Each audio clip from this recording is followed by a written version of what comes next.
Wednesday evening. Had a great time yesterday. If you weren't here, please listen to the recording on YouTube at Busui Oris. Today we're trying something new. So we usually stream on Twitter. We usually stream the video, but I want to see if we can pull this off, right? So we are hosting a space on Twitter, and I want to see if the quality will be better than what it used to be. So we'll see how that goes. All right. But today we're going to be listening to a conversation we had a while back. What do Ibos want? Actually, a person came on the platform and asked a question, and we got into a particular kind of conversation, so to speak, and it led us into the whole conversation about Biafra, Igbo nation, and things like that. I just think it's important to begin to ask these questions because if we don't, who will? But before we get into all of this, let me welcome everybody once again. If you're joining us on YouTube, thank you very much for being here. Good evening to those on Facebook as well. We're streaming on TikTok, Facebook, and YouTube. And like I said earlier, we're trying something out today. We're trying to host a space on Twitter and see how it will go. If it goes well, then we'll be doing audio spaces on Twitter on Thursdays and on Tuesdays and Thursdays. But we'll keep our video stuff on Mondays, Wednesdays, and Fridays on Twitter as well. So I hope it works out fine. All right, if you're on TikTok, please click on the heart icon above me here and join the team. If you're already a member of the team, kindly drop a heart to me to help push the live for the FYP. If you're on YouTube, please like and share the live. Thank you very much. To those on TikTok, we really have to power tap. Don't forget we are the studio for everyone. So please, let's try and get the numbers up. It's usually a bit more difficult when we don't come on camera, but we'll have to make do what we have. So please help power tap and share the live. If you're joining us on Twitter, Ekuleo, we used to do this way back, but then I stopped after a while because I didn't like the sound quality. And so once we're able to get the sound quality sorted on video on Twitter, we're streaming every day on Twitter as well. But for some reason, I heard that Twitter people prefer audio spaces to watching live. So hopefully this will work. So if you're joining us on Twitter, thank you very much for being here. Like I said, this is it's not our first rodeo, but this is I was saying please help repost and share the live stream. So today, as we do every Tuesday and Thursday, we listen to recordings. Okay, but Mondays, Wednesdays, and Fridays we have like proper live camera. So in case you join us for the first time, we have the sessions every weekday, Monday to Friday, 4 p.m. If time, West African time. We've been listening to music on TikTok, and the reason I play a lot of Simi songs and Simi and Adekunle Gold is because they welcomed a set of twins yesterday, right? And I just thought I should play as many songs that we'll be able to play, considering the time and all of those things. So congratulations to Adekunle Gold and Simi. I'm very happy for them. So yeah,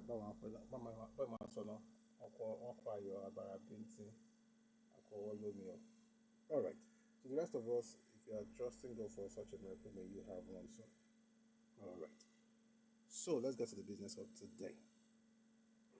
What do Ibos want? Nigeria, Biafra, or Igbo nation? That's what you see on the screen, and that's what we're discussing today. So we're going to be listening to a conversation we had a while back. I think this will help us to understand the mindset of the average person from the Southeast.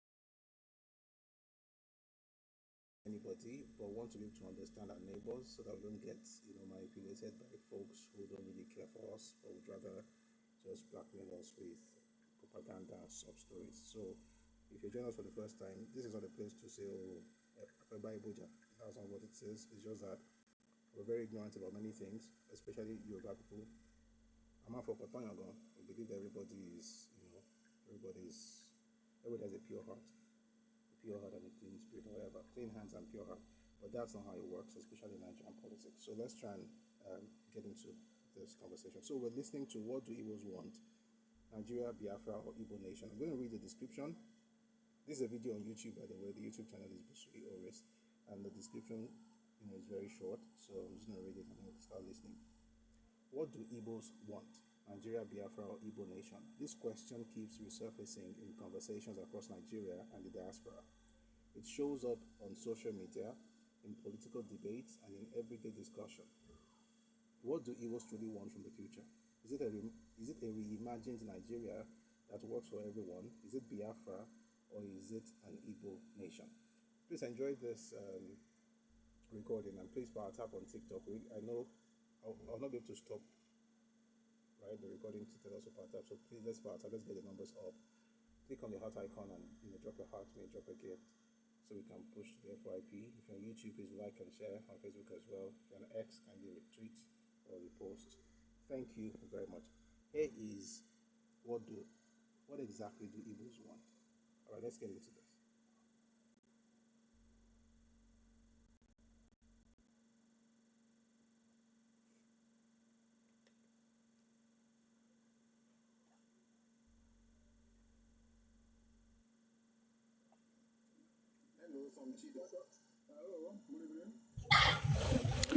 Hello, some Chido.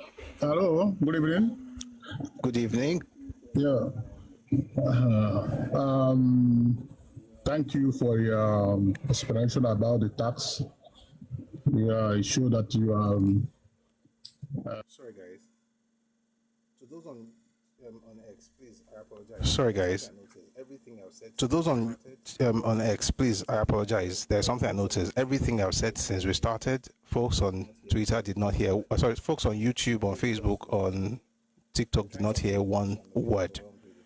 I guess because we're trying something new, so I'm a bit overwhelmed with many devices. So I apologize. I'm going to have to say some of those things again because they didn't hear anything. But those on X heard it because I'm using two different mics. It's quite interesting, but it is well. All right. Again, good evening, everybody. Thank you very much for joining us. If you're on YouTube, on Facebook, thanks for being here.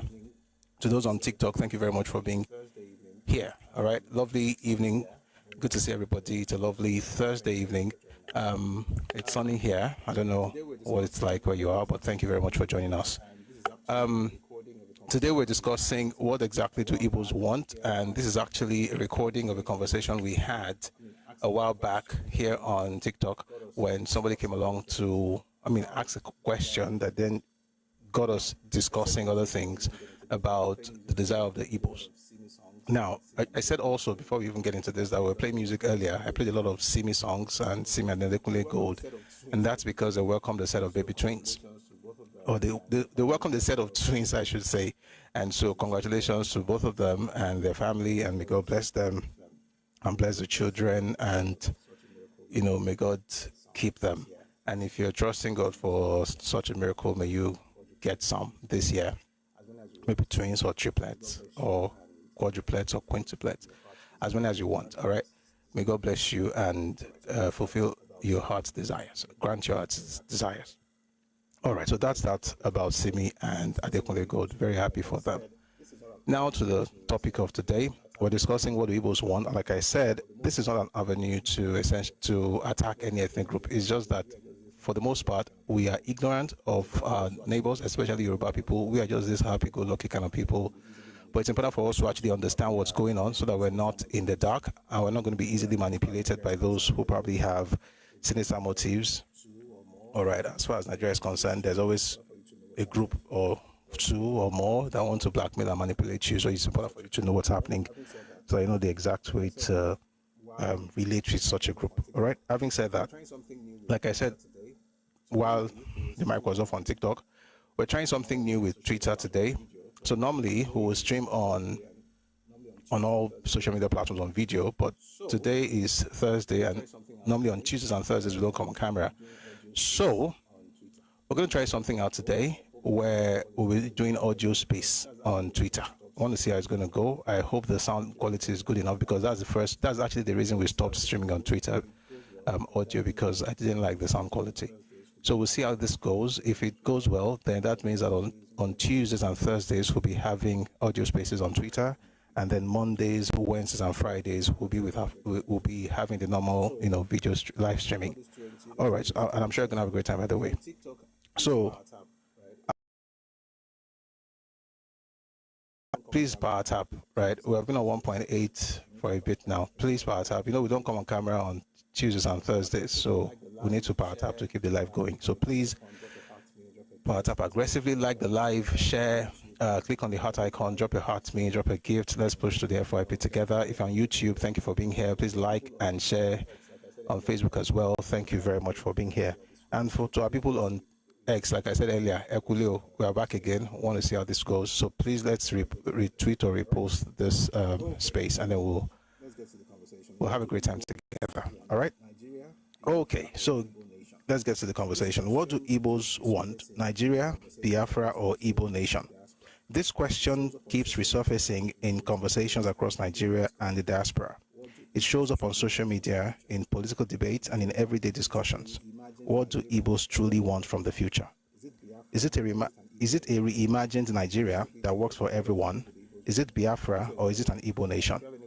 So here's the video. What exactly do the Ibos want? I want you to enjoy it. And if you have any questions or any contributions, we'll do that at the end of the session. I know I'm going to be able to undo X, because I'm using two mics, but God will help me. So please enjoy, engage, you get to ask your questions or contribute at the end of the video. So I'm going to be playing one of the videos on the YouTube channel, Busui Oris, and this one is called What Do Ibos Want? Nigeria, Biafra, or Igbo Nation? Enjoy.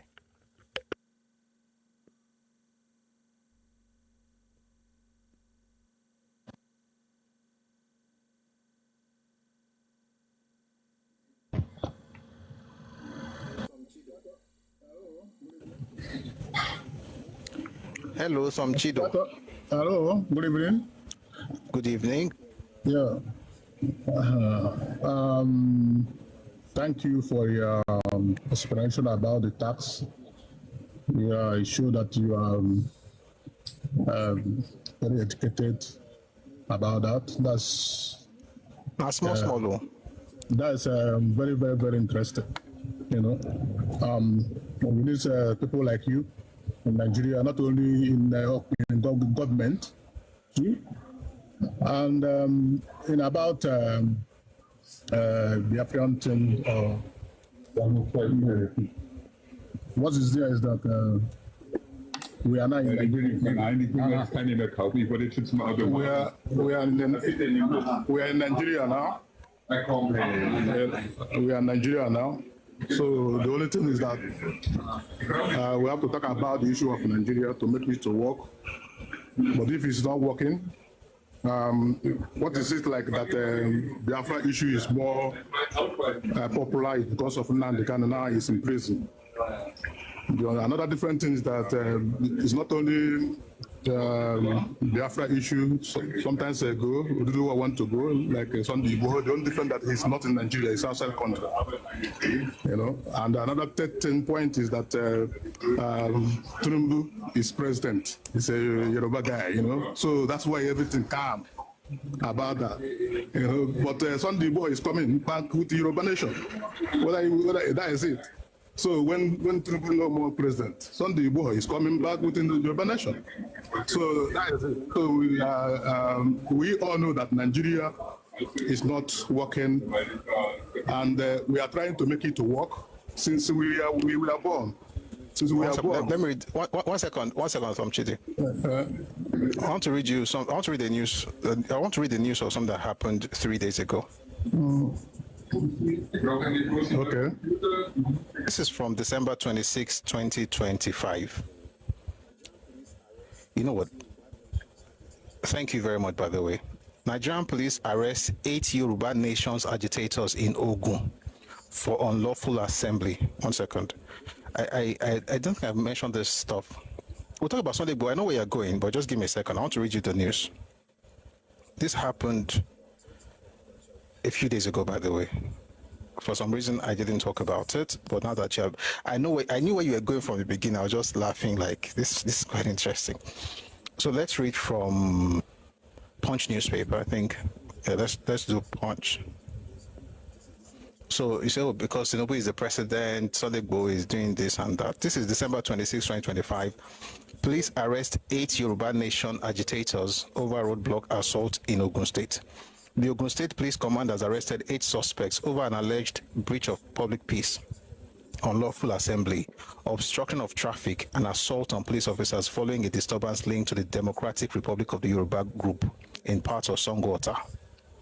The incident reportedly occurred on Thursday, with the arrest confirmed by the police public relations officer, DSP Oluseyi Babasheyi, in a statement made available to journalists on Friday. That's this last Friday.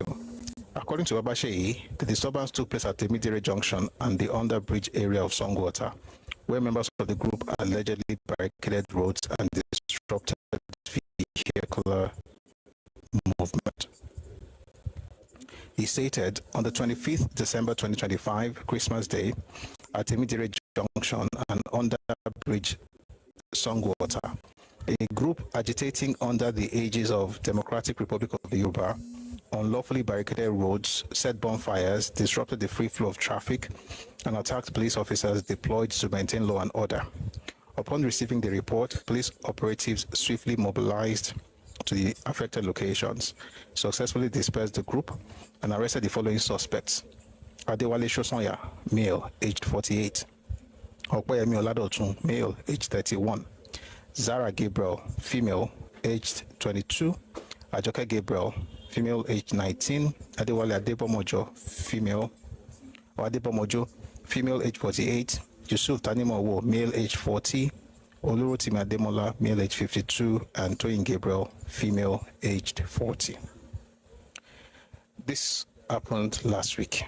If you think that because the president is Yoruba, that's everything is right, people are still agitating. Some people, this group, they used to come on my platform on YouTube, and I'll tell them what I always say: there is a process.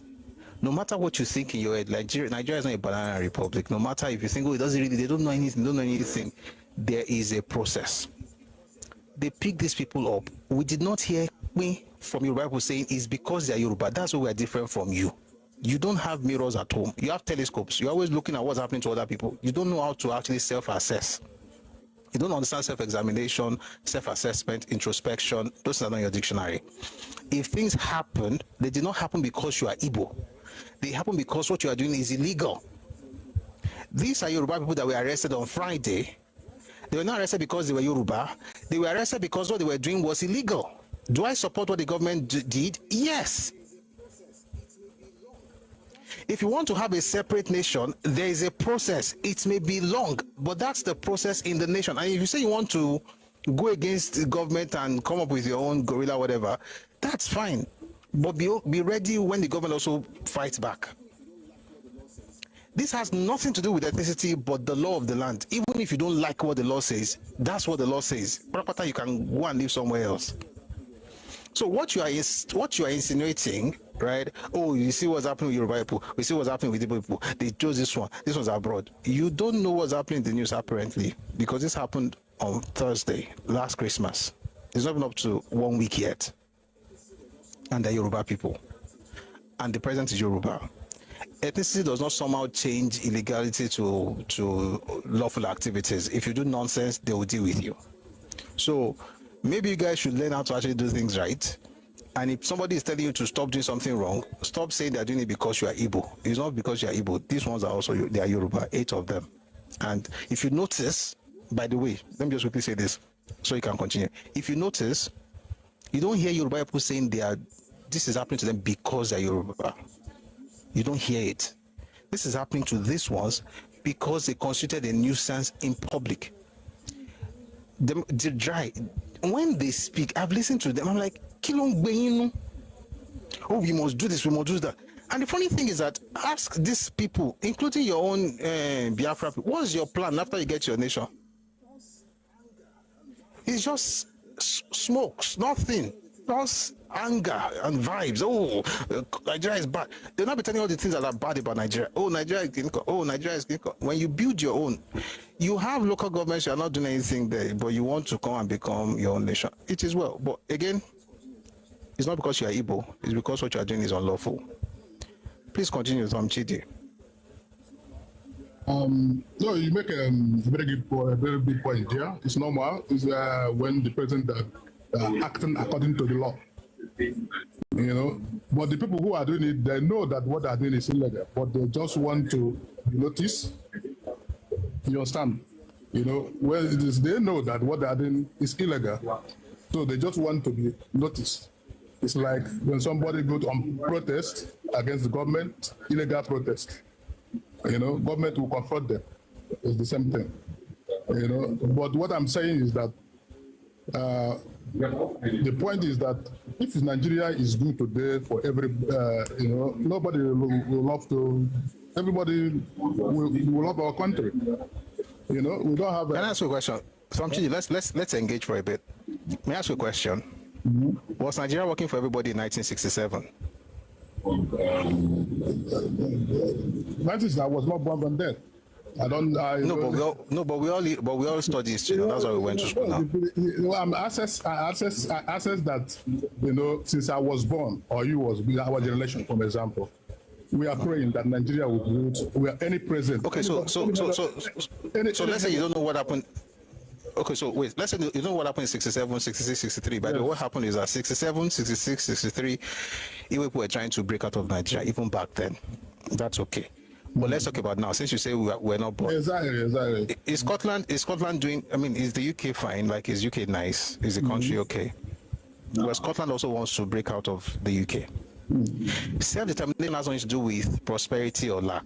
No, exactly. It's a desire of the people to govern themselves. You have a right. You have a right to want to have an Igbo nation. That Biafra thing is nonsense, by the way, because that's other people's land. And the people did not say they want to be with you. You want to have your own nation, you have a right. But there is a process. Follow that process and you get it. It may take a while. Some of these things might take 10 years, 20, 30.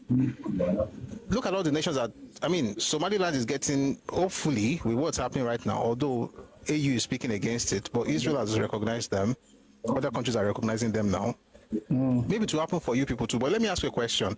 Why do you want Biafra and not Igbo nation?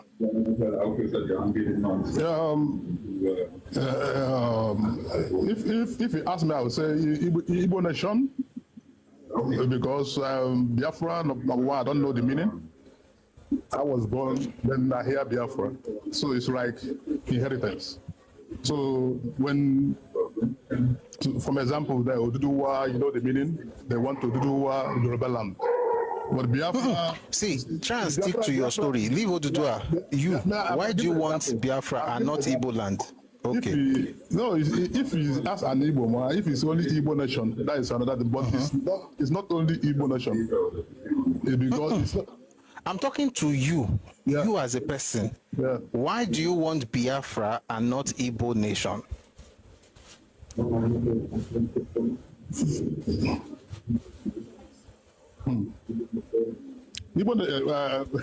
The question is somehow, because if Igbo nation or Biafra nation is not the same thing.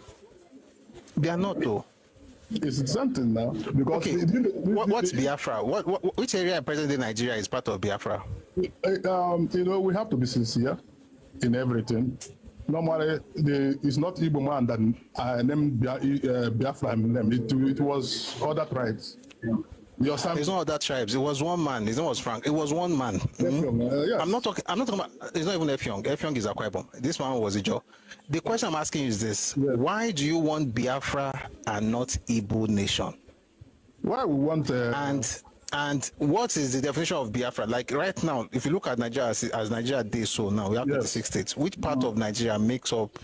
You know, I know where you are going, but you know, when the time comes, in the times of to know who is Biafra, who don't know who is not Biafra, it's not Jesus Christ. You are like Obio, you're like Peter Obio, you are the same. I understand what you're saying. It's not like Yoruba tribes or Hausa tribe or Igbo tribe. We determine where is territory. You understand me?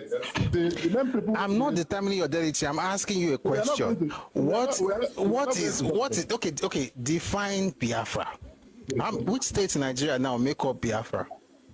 I cannot, you know, that's what I'm telling you. I want to be sincere. We are talking about sincerity. I don't have to claim what I don't. I don't have to claim what I don't. What is not my. Okay, own. so do you want an Igbo nation? Yes. Yes. Do you want an Igbo nation? Yes. Okay. Do you want Biafra? It's this. I don't have. I don't want two nations. No? I want one. The most important. So it's just Igbo nation. Yeah. What is there is that the problem we have in Nigeria, we have different tribes and different language. They are speaking only English. When they are in the House of Assembly, there is trust there. They are speaking their mother language. The same thing. If Igbo have. So are they speaking Igbo in House of Assembly in Abia State, Ebonyi? No. That's not Nigeria. Anambra. We are working according to Nigerian Constitution.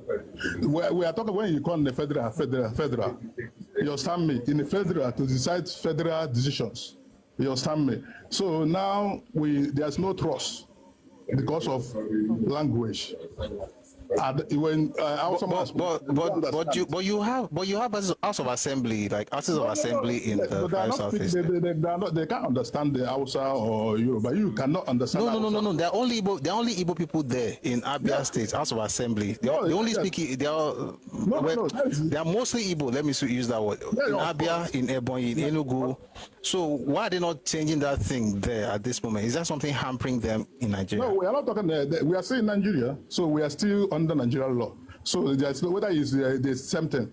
Even another tribe can come there and contest. The same thing in any press, you know. So, but if you understand what I mean. The problem I don't understand what you mean. The problem we are having in Nigeria is what they call governance. For example, now, if we have a system, for example, I want Nigeria to work. Nobody wants to go. But the problem is that everybody. Wait. Not that it's not wait. You want Igbo nation, but you don't want to go. No. That's another thing. If Nigeria is not working, everybody. Let's say it doesn't. It's not working. It's not working. You want to go. Then we want to go.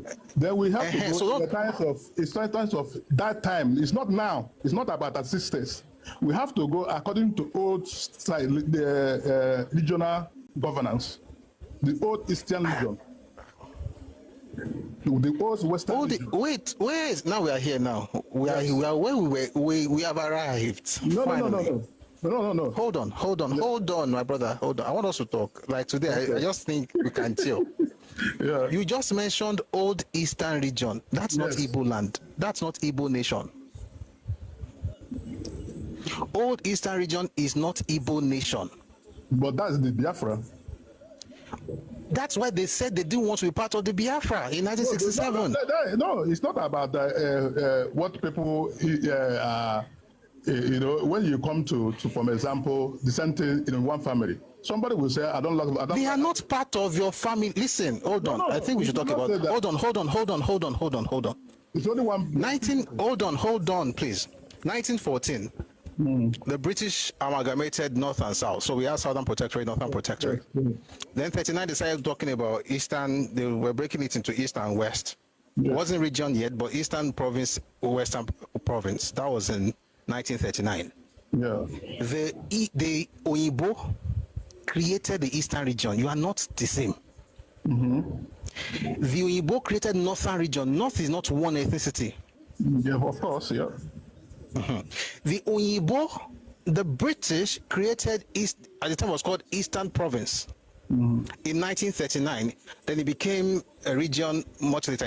The point is, what you're talking about, when you say things like, we are brothers, we are Eastern region, all the Eastern region began, I'm going to find you the date.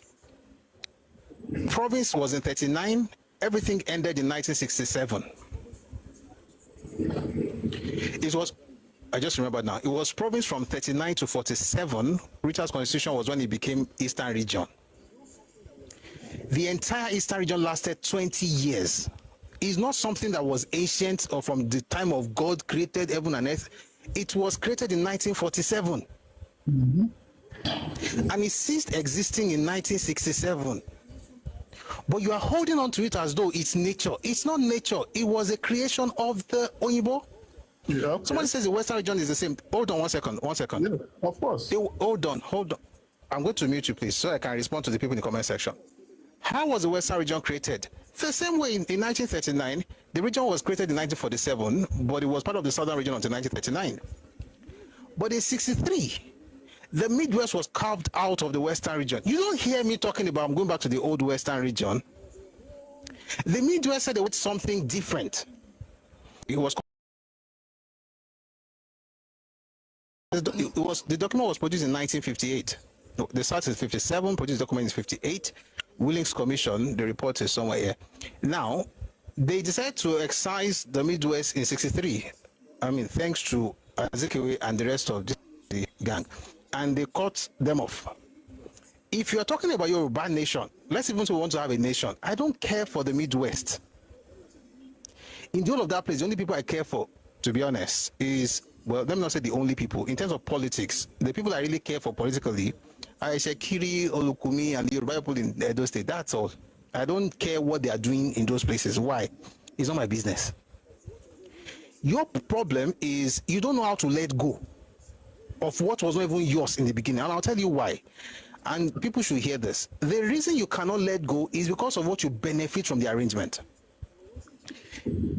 In 39, when the Eastern Province was created, you were not in charge. You didn't really understand what was going on. In 47, when it became Eastern Region, instead of Eastern Province, it became Eastern Region in 47, you began to notice how things were working. And then you began to want stuff, you began to clamor for stuff. And then by the time you got into power in the even the 1940s, and that's why you discovered that by the way, old Eastern Region was not just the South-South and the Southeast. By the way, part of South-South today was in the Western Region. We all know that. Delta was in the Western Region. Edo State was in was in Western Region. Delta State was in Western Region. Part of Bayelsa was in Western Region. But you may not, I'm sure you know this. Parts of Cameroon was also in the Eastern Region. Right? So the entire Southeast was in the Eastern Region. Cross River acquired.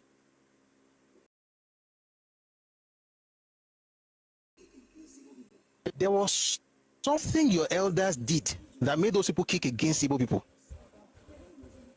I said Eastern Region, Flower. Southern Cameroon was in the Eastern Region. Let's walk with me. What did they do? What did your elders do that made them say they were not doing again? They literally had to vote and had a referendum in order to get out of Nigeria because of the treatment from the Ibos.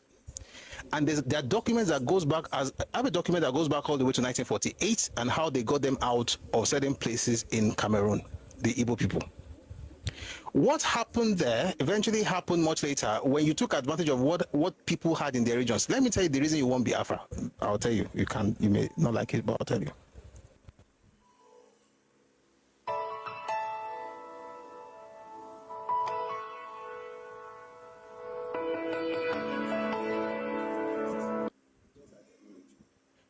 Your region is blessed, just like every region.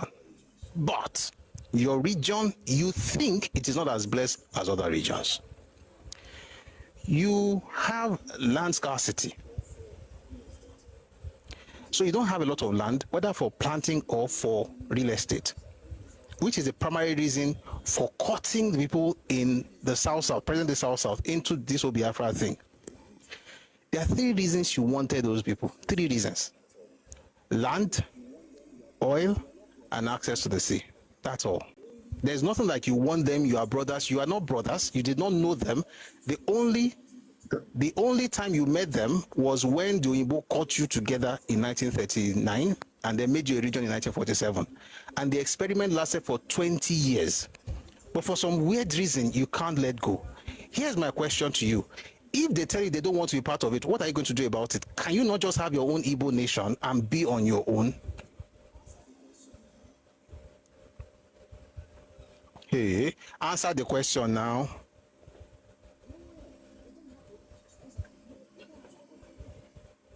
No, they don't have to. 1 second. No, they don't have to have referendum. You are the ones who want. You want to break out of Nigeria. You will have your referendum in your space. Exactly. They don't have to have any referendum. They didn't have any meeting with you to want to leave now. They don't have to. No, you don't have to say it. They don't have to, because they are the same. They have to ask everybody in Eastern Region. Everybody. Yes. There's no Eastern Region again. No, there is, because you cannot use this one because they do divide and rule. Now you have succeeded. You have succeeded to divide our brothers out of Eastern Region. Now Let me ask you a question. Tell me the history. Tell me the history. Tell me the history of the Ibibio. It can't work like that. Tell me. Wait 1 second. Tell me how. Wait. Tell me how Ibibio history connects with Igbo history. No. Where do you live, my brother? Where do you live? Where I stay. Do you live in Nigeria? No, I'm Do you live in Nigeria or abroad? No, in Munich. I'm in Munich. Yeah. So let me tell you now. What is there is that you don't have to tell Ibos to go after succeeding dividing and rule. After succeeding stating that you are smart. After hold on. No, there's a lot of business. Tom Chidi. Okay, see, like take 1 minute. Wait, take 1 minute. Round up. I have to respond to the things you are saying. The things you are saying. Yeah, you are saying, let's leave today's topic. No, in fact, I understand. Are you done? No, I want to say something. We are making individual. Okay, opinions. yeah. We are making Yes. Yeah. Take 1 minute. Oh yeah. We are making individual opinions. It's not about the law. When the time comes, there are professionals who are going to decide how everything will work. But what I want for Nigeria is, let's have a regional government.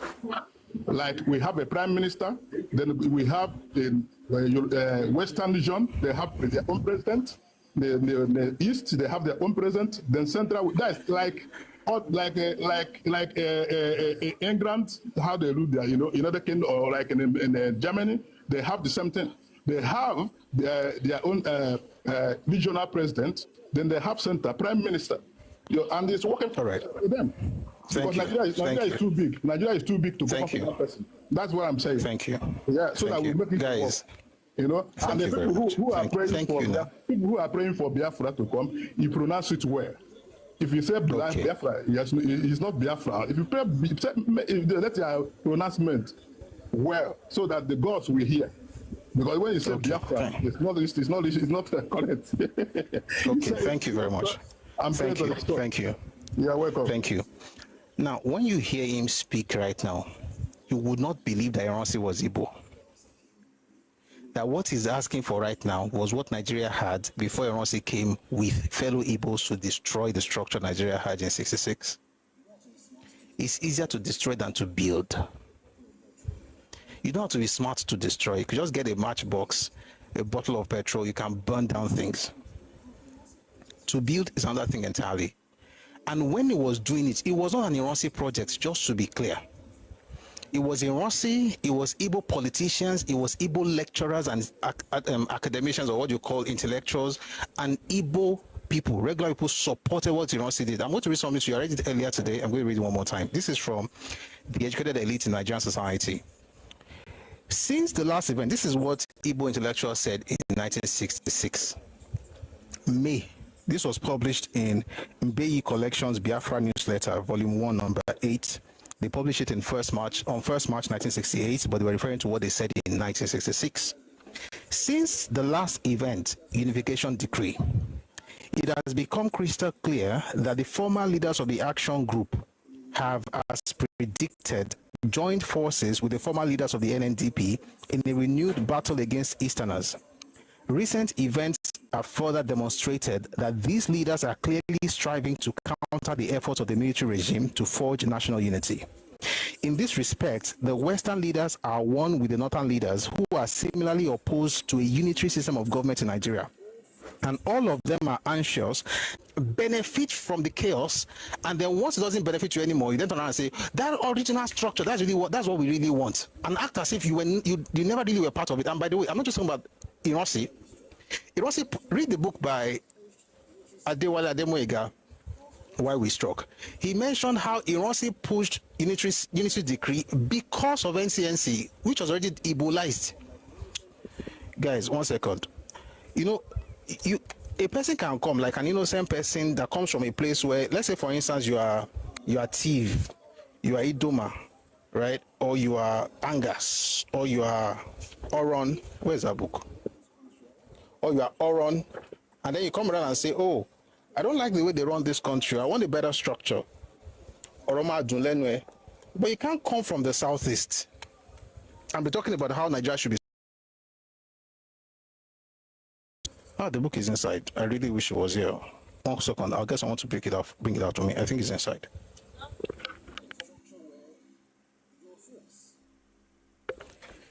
You had a structure where your folks redesigned Nigeria in their own image and they dominated everywhere. No, not this one.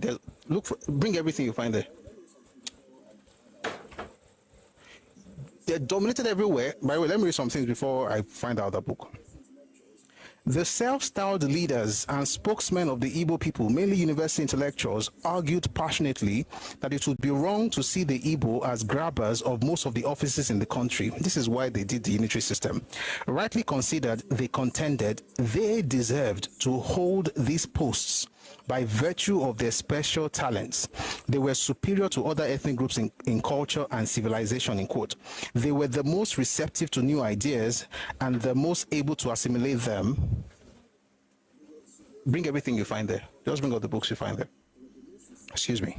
They were superior to other ethnic groups in culture and civilization. They were the most receptive to new ideas and the most able to assimilate them. It would be most unfair and unjust for any other people in Nigeria, particularly the Northerners, to wish to dominate Nigeria. Thank you. This is a book. It would be most unfair and unjust for any other people in Nigeria, particularly the Northerners, to wish to dominate Nigeria, for Northern Nigeria lacked education and culture and was never in a position to contribute to the advancement or progress of the country. Here's the point. When you turn things around and scatter everywhere, you eat in the chaos. You thrive in chaos. When people, and I was talking to somebody the other day, what the Northerners are doing, you are insulting them. Yeah, fair enough. They have taken all the power, fair enough. What you don't realize is this: they did not create the system. The Northerners would never have dared to create a unitary constitution in Nigeria. They could not have thought about it. And I'm not saying they are perfect. Nobody is perfect. Nobody only pass. But they would not have thought about it. How do I know? In 1954, London Constitutional Conference, Awolowo moved the motion for inclusion of secession. With all these faults, Sardauna supported it. Azikwe went against it. The idea of a federal system was ingrained in them, except, of course, you have someone that would just want everybody to be together, and not even have any secession plans. Then when it came to time, when you start talking about the kind of system Nigeria should have, the West wanted a federal system. The North wanted what the West wanted, although in a different way, but they also wanted a federal system. The East, in the 40s, Zeke started by talking about federal system. By 1950, he was talking about having unitary system. By 1951, to be exact. After they have successfully turned the NCNC into an Igbo party, they pushed it for 15 years. I'll read some to you. Give me a second. I'm going to read. I have to find this page. So I want to read Why We Struck by Adewale Ademoyega. I know it's supposed to be on this side, but I have to find that page. Because I don't like it when Igbo people come on stage to tell you how Nigeria should be structured, when you literally benefited from the destruction of the structure, and then now you're waxing lyrical about how, by the way, I've not even talked about that, we are both tying two rappers. When did you start tying two rappers? You know? Yeah, I want to say something. No, Tom Chidi, no, Tom Chidi, no, not yet, please, not yet, please, thank you. If you are reminded when you began to type to rapper, you probably will not like me, but you're a good man, you are a gentleman, so I'm not going to talk about it. This whole thing about we type to rapper, the first question you should be asking yourself was that, when did we start tying to rappers? And the number two question is, how does that define identity? Yoruba women have two rappers, one Ibono cover, neck cover, and then they have the gele. So there's Ibono, there's Iro, there's Ipele, and there's gele. So a Yoruba woman most times, well, back in the day, now it's like just two rappers. They have just Gele and Iro. They used to have Iro, Ipele, Iboru, Ati Gele. I don't talk to you about what you used to do at the time, but let me read something to you here. This is from Why We Struck Adewale Ademwega. Another important point was that we removed the politicians because we were convinced that they were evil. We did not favor any side. We did not seek to wear the garb of any political party. We knew for sure.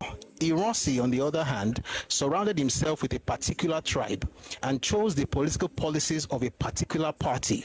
The tribe was the Igbo and the party was the NCNC. He could not see that this kind of situation called for the balancing of ideas, principles, and personalities. That's what Ironsi did. Ironsi surrounded himself with 100% Igbo advisors, 100%. And the unitary decree that he gave to us was given to us based on one person's recommendation. The man's name is Francis Onwokedi. What am I trying to say? That we can't just change it. Things can change.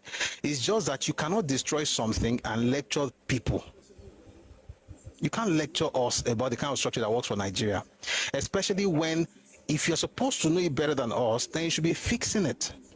But no, you're not trying to fix it. You're trying to tell us to fix it after you have destroyed it, and you're now insulting all of us for living in it. Whatever you see the outsiders I was saying earlier, I say, oh, the Northerners are always doing this. They did not create this, the chaos. They harnessed it. They didn't create the dysfunction. Where Gowon was doing something that no military ruler would ever think of doing. He was going to allow regions to have autonomy. But guess who was against it? Your Lord and Savior, Ojukwu. I'll mention two books in quick succession. 1 second, please. If you read the book by Ojukwu, Secretary to the Government of the Eastern Region, Secretary to the Government of the Eastern Region, his name is N.U. Akpan. He wrote a book that's also here, but I'm not going to read it yet. The book is called The Struggle for Secession. Someone said, you don't even know where you are. I know where I am. You are the one who is lost. Just stay with me. Hopefully you can find your way back home. The Struggle for Secession. The man said that what Gowon put out in March of 17 gave Ibos 95% of what they wanted at Aburi.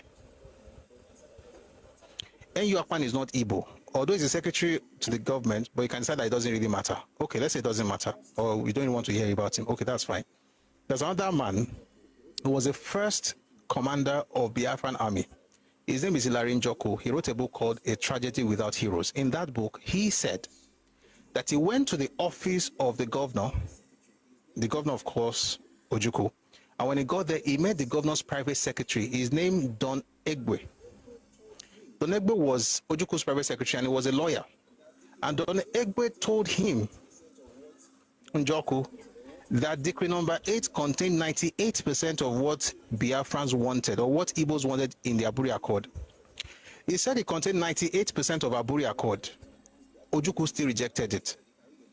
He said the 2% were just jargons that don't mean anything. That's what he said. You can read the book. I don't want to open it now, but I'm telling you what book to read. A Tragedy Without Heroes by Hilary M. Njoku.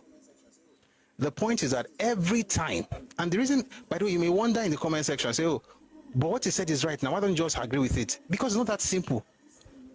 Even when Nigeria was going to grant what they wanted and say, okay, let's have this thing where we can decentralize things. Let me tell you one of the features of decree number 8. It's, to be honest, it's crazy. I would not agree to it if I was a military leader. Ironsi would definitely not agree to it. That's why I did unitary system. Let me tell you one of the things that Gowon agreed to. Gowon agreed to the fact that if they were to make any decision, major decision, even as simple as appointing ambassadors, he, as a supreme military commander, he would not be able to make that decision on his own. He would have something called Supreme Military Council that included him, the head of state, and the 4 military governors of the regions. And in that meeting, they have to all agree, at least they have to vote to choose who would be the ambassador. I'm just using that as an example, but there are many other things that they have to do together. In other words, he will not just be able to unilaterally decide to do stuff. They have to agree on matters. This is supposed to be a dictator saying that we are going to vote. So the Eastern region must be there to vote, the Midwest, the West, and the North, plus himself, 5. And then the majority would. How do you make that kind of decision as a military head of state? That's what Gowon was willing to do. If we have the time, maybe in the new year, we can tear the decree number 8 open. Why am I saying this? You destroyed something. You supported it, not just the military guys. The lecturer supported it. The people supported it. Igbo people supported it. They moved people from the east into different parts, especially the north, to take over jobs. Everybody was okay with it, as long as the unitary system made them progress, so to speak. They took it. You now saw somebody come along in 67 and say, let's change this thing. A year later, let's change it. Let's have the structure. You say you want the Aburi Accord. Okay, this is Aburi Accord, 98%. The only thing they didn't put there is the right to secede. And I don't think any sane person who is running a military government would even be thinking of allowing people to secede. Ojukwu takes that thing and said no to it. And that's why I said, for you, it's not about Nigeria's structure. It's about what benefits you. You don't care for others. Which is why this agitation about having Biafra or having your own nation right now has nothing to do with, it's a ploy. You're not trying to go anywhere. It's not about what you really, you're not telling Nigeria what you want. What you want is that you want to use it as a bargaining chip in order to get political power, which we will never get using that style. And people have to be telling the truth. If you want political power, you play the game. Thank God they've gone to ADC now, so we'll see how they go. Now to what I really wanted to talk about. All of this thing was just introduction. That's why I wasn't reading the books. Now, you said that you are brothers with folks in South-South. And I said, South-South and Southeast, there were relationships. Nobody would lie about it. And there were wars. I've mentioned something now. I'll stay on it for a second. I was on Twitter the other day, and somebody came along and said, Igbo people have never fought South people. They're always peaceful people. They are brothers. And I said, this is a lie. There's a man called Nachi. He was a Dibia. He was invited by the Ibos into Aro. At the time, Aro was the Ibibio land. They owned the place. They were having infighting. While fighting, I mean, everybody's a brother. I'm even a brother to the North now. You're even a brother to a Cameroonian. I see you in the comment section. You're a brother to everybody. Just calm your nerves. You now created a situation where something happened. We're not going to talk into it. And then they did not invite Jukun. Aro did not. Hey, Jehovah. What happened was that Ibos invited Nachi. Nachi invited the Akunum brothers. That's their names, right? Akum, I think it's Akum something. I want to find that name. They were not even Ibos. They were from Akumanubi. They got the Akumanubi, the Osim and Akuma. So one was Osim, the second one was Akumanubi, and then they said Arochukwu. The idea that you want peaceful people that never fought anybody in the South Side is nonsense. That's one. Number two, the brotherhood that you are talking about is not ancient. The brotherhood you are talking about started in 1947 and ended in 1967. There is no placenta tying South and Southeast together. When you came up and you said things like they were against Igbo people and that's why they broke the region. Igbo people did not own the region. They broke Western region in two in 1963. You don't see me crying about it. Why? Because Temi told lo, Temi told me je. What's yours is enough for you, or what's mine is enough for me. Your problem is that you don't see God's blessings. You always see what other people have. And because the people that have those things are not folks in your land, you keep talking about them as brothers. You don't need them as brothers. You kill them during the war. Read Crisis and Conflict in Nigeria. You killed, when I say you, I don't mean you as a person. I'm saying your people killed Ibibio people, Anam people, people in Ogoja, people in Rivers, Abonema, Degema, present-day Bayelsa State, kill people anyhow. So it's not brotherhood. What you want is what they have, and what they have is land, what they have is oil, and what they have is access to the sea. Because you cannot even be honest about why you want them. You're shouting brotherhood. You're not brothers. Which is why you will never have Biafra. If you want anything that is good for you, look for Igbo nation. I can assure you, I will support you. Say you want Igbo nation, your own land. Why are you concerned about South-South? Why are you? Because I'm connected to people in South. Wait, Ishekiri people. Hold on. Ishekiri people are in South today, and they are partly Yoruba people. Yeah, that's what I'm saying. Right? Why yeah, so that's I'm concerned. I'm concerned because I don't want the insanity to reach them. No, because if it reaches them, it's going to get to me. No, you have to concern about the reason Nigeria got involved in that war was because of what I'm telling you right now. You did not take Igbo land. You took other people's lands. You are still talking about other people's land today. Igbo never took people's land. Never. What were they looking for in Okobo? Let me explain first what you said before about all these things that happened. Know that the population of Igbo citizens never voted anything military people are doing. When there's military or any government distance, they do it. See, don't be talking like this. So don't be talking like this. I don't like this. You understand what I'm saying? Anything that I don't like. Anything that happened in the past is already in the past. We are talking about no, it's not. No. Because if you are using the past, you cannot move forward. No. And I was not born. Okay, let me. I was not from Chido. I was not born by then. You too. I can't hear him more. Hello? Yeah, I can hear 1 second. There's something wrong with my earpiece. I want to ask you a question. Just a question. Just give me a second, please. From Chido. Can you hear me now? Okay. I can hear you. Only 10 people died in the Biafran war in the entire Southeast. What do you think about that? Are you sure what you are saying? It's in the past. We don't really need to even be sure. It's in the past. We don't care about the past. Let's move forward. Only 10 people died in the Southeast.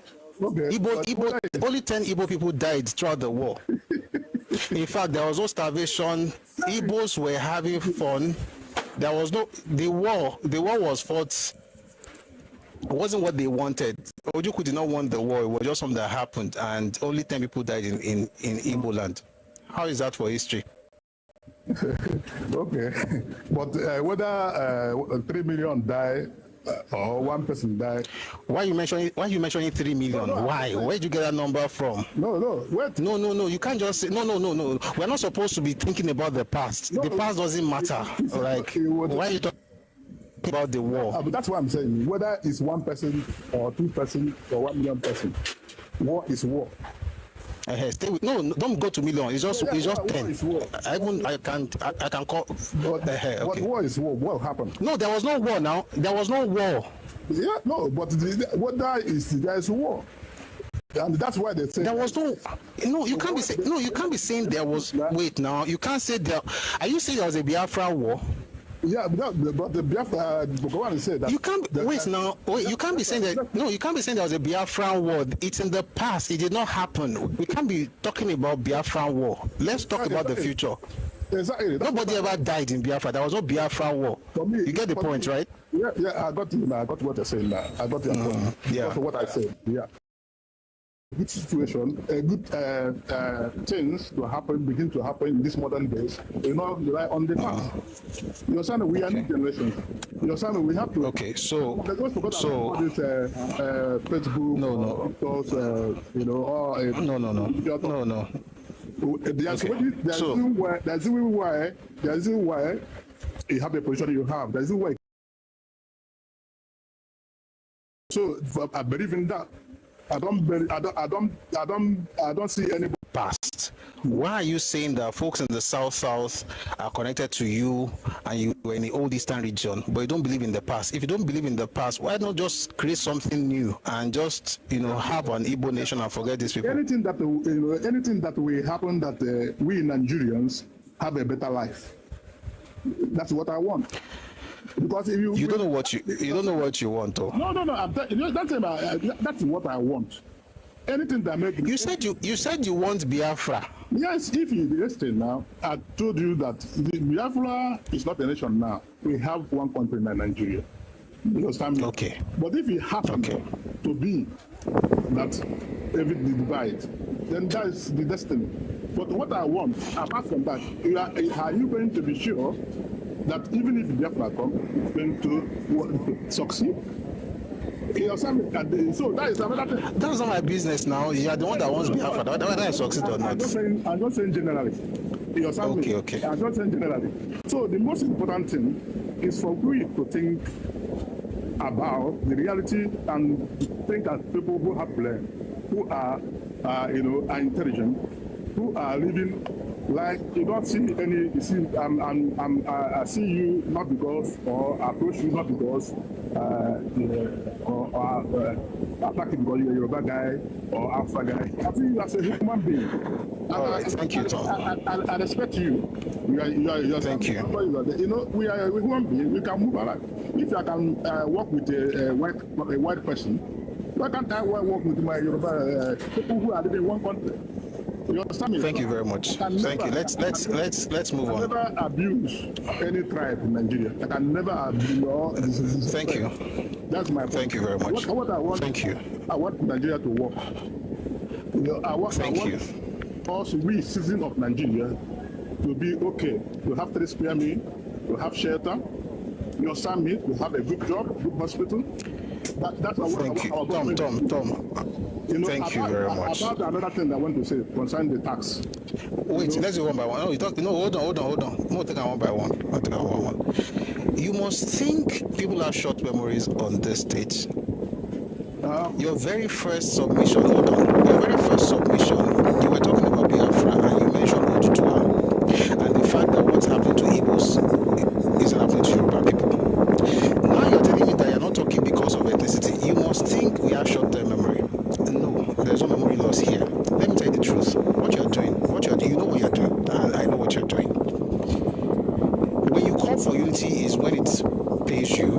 When you want to turn it around, you acknowledge our differences. For instance, just when you started, you're like, see what they're doing to Nnamdi Kanu.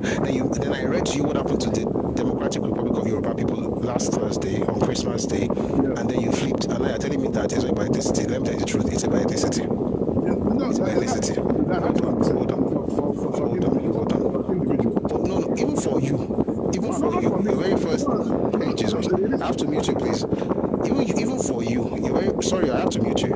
Even for you, your very first statement was the fact that they're doing this to Igbo, they're doing this to Yoruba. But right now I say that it doesn't really matter. It does. And this is a problem. Just stay in one place. Whether I turn that one meet you, or whether a blessing won't meet you, they could meet you for one place. It's about ethnicity, and it's okay. Don't feel bad about it. You are who you are. I am who I am, and that's fine. I'm Yoruba, and I'm not going to think like you. I will not. Why? I was raised differently. We have conversations about stuff. The first thing you did was say Igbo versus Yoruba, and then along the way now say, oh, it doesn't really matter. It matters. You said something earlier. I'm doing this not for you, for people listening. You said it was not the people that made them do it or that supported them. It was the soldiers who wanted to do what they did in 66. Let me choose something to you. Iwasi's task was not helped by the behavior of Igbo residents in the north. Since his assuming power, many of them had been loudly proclaiming the regime to be theirs and even making a virtue of the generic coup killings. This attitude quickly spread from offices and public institutions to places like model terminals and markets. Some Igbo shopkeepers even took to displaying large-size photographs which depicted Major Zogo standing beside the body of the slain Sir Montebello, the former Northern Premier. It's longer than this. Here's the point. The idea that Igbo people were like, oh, we don't really know what's happening, it's just the soldiers that are doing it is a lie. Even the coup itself was organized with Igbo civilians, the politicians. Am I just talking? No. Let me recommend a document. It's called Special Branch Report of April 1966. Igbo politicians were involved in it. Igbo officers were involved. Not just that they knew about it, they were actively involved in it. Saying this thing. I just read from Bekon to Sell by Shehu Shagari.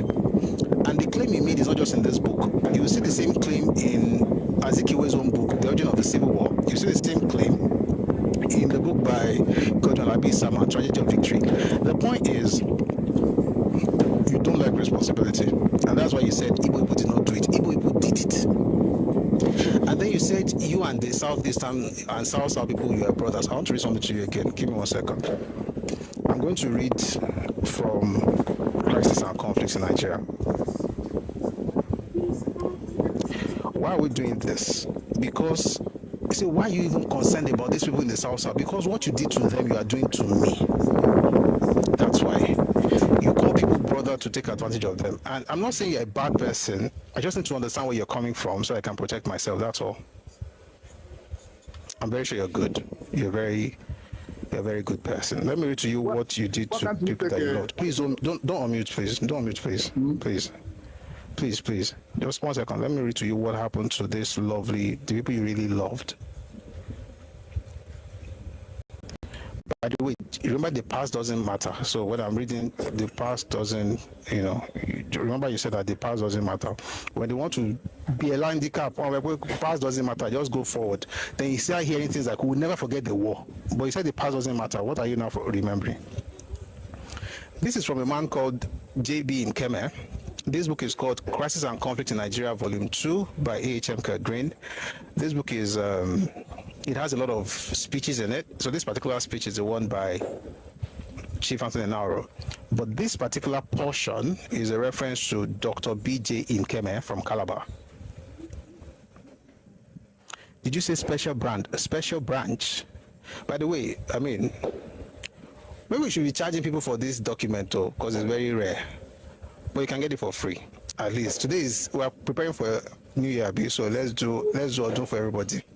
If you go to Redomi Global on Telegram, you'll find the special branch report of 1966. I see some of these things there. But let me read this one to you. This you will not find there in the book. At the recent Kampala peace talks, Dr. B.J. Nkeme from Calabar, a retired senior medical officer in the employment of the former Eastern Nigerian government, who is well known to the other side, gave a resume of rebel atrocities in the southeastern states in the following words. Southeastern states, I'll say for the uptime time, southeastern states in the 1960s is not the same thing as the southeast region. The southeast at the time was Akwa Ibom, presently Akwa Ibom and Cross River states. So what we call Southeast region now was called East Central State, River State, and Southeastern State. So Southeastern State was Akwa Ibom and Cross River State. Okay. So this is what he said happened in their region. It was clear, this is Nkeme, a Calabar man. It was clear to all right-thinking people that the minorities wanted to remain within the Federation of Nigeria. I'm going to take that slowly. Say, oh, we are brothers. It was clear to all right-thinking people. In other words, you have to not be right-thinking person to think that otherwise. It was clear to all right-thinking people that these people, the minorities, wanted to remain within the Federation of Nigeria. This did not suit the Ibos of the newly declared Republic of Biafra. And so they were determined either to force the 5 million non-Ibos into their republic or to exterminate them systematically. To this end, Igbo soldiers were quickly sent to all non-Igbo areas with instructions to keep down the people, detain or even kill all who dared raise a voice in protest against the idea of Biafra. I see what you're writing in the comment section, Flower. I did in 1967. They dared them to protest, and when they did, they killed them. The only difference is that you cannot kill anybody right now. You will just waste Nigerian government will just waste you. The provincial secretary for Calabar, an Igbo man, called a mass meeting in June 1967 and addressed the Calabar people thus, and I quote, "You Calabar people say you want a state of your own. Let me tell you that by the time the federal troops come here to enforce this mad idea, there will be no one left but grass and weeds, for we shall have flattened your land and killed all you Efiks." I'll come back to this in a bit. You see, in 1955, there's a conference in London, and they discussed the idea of state creation, 55, 56, thereabout. At that conference, something crazy happened. The Midwest had been trying to get out of the Western region for a bit. They got really serious in 1952. The COR, the Eastern region, starting around, they started in 52, thereabout, 50, or late 40s, but they were very serious in 55, themselves and the folks in the Middle Belt. So there was agitation for state creation as at 1955. There's going to be a London Constitutional Conference, 55, 56. When they got there, the Western region agreed that the Midwest could live. By the way, there are many by the ways, but we're on the same. There's a document called Willings Commission Report of 1958. In that document, it's here, but matter never reach him. The Western region was the only region that made the case for another group within his region to cut out and form a separate region called the Midwest. There were three groups that made cases for, or that made a case for the Midwest. The Western region government made a case for them. The Action Group Party made a case for them. And then the Midwest themselves made a case for themselves. That did not happen anywhere else. That document was not written by Yoruba people, it was written by the British, who oversaw the stuff and still didn't give the minorities what they wanted, by the way. The Action Group spoke up for the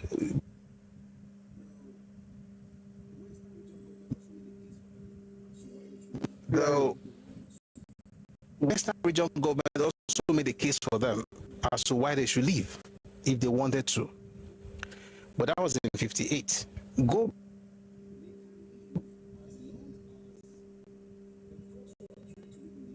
They can leave as long as the folks who are trying to live in the Eastern region are also allowed to leave. Those folks are these ones I'm talking about. Now, before them, there was another group that cut out of the Eastern region. They are the ones that are in Cameroon today. They used to be part of Nigeria, by the way. They left when they were showed Pepe. If you want to know what they discussed, in January we'll talk about it, right? From 1948, they began to give Igbo back to back.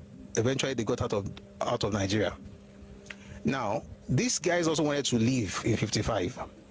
But this is what happened. The West said, listen, you want Midwest to leave. Midwest wants to go, okay, that's fine. If you want to leave, you can go, as long as the Eastern region will also allow the COR to break away. Why? You see, we had three regions in the 1950s, the North, the West, and the East. Of these three regions, the West had the smallest landmass. Remember I said that, when I said the East, I'm not talking about Southeastern Nigeria, I'm talking about the Southeast we have right now, Akwa Ibom, Rivers, Bayelsa, Cross River State, into Southern Cameroon. So they had all that as part of their space. The North was the biggest, followed by the East. The West was the smallest.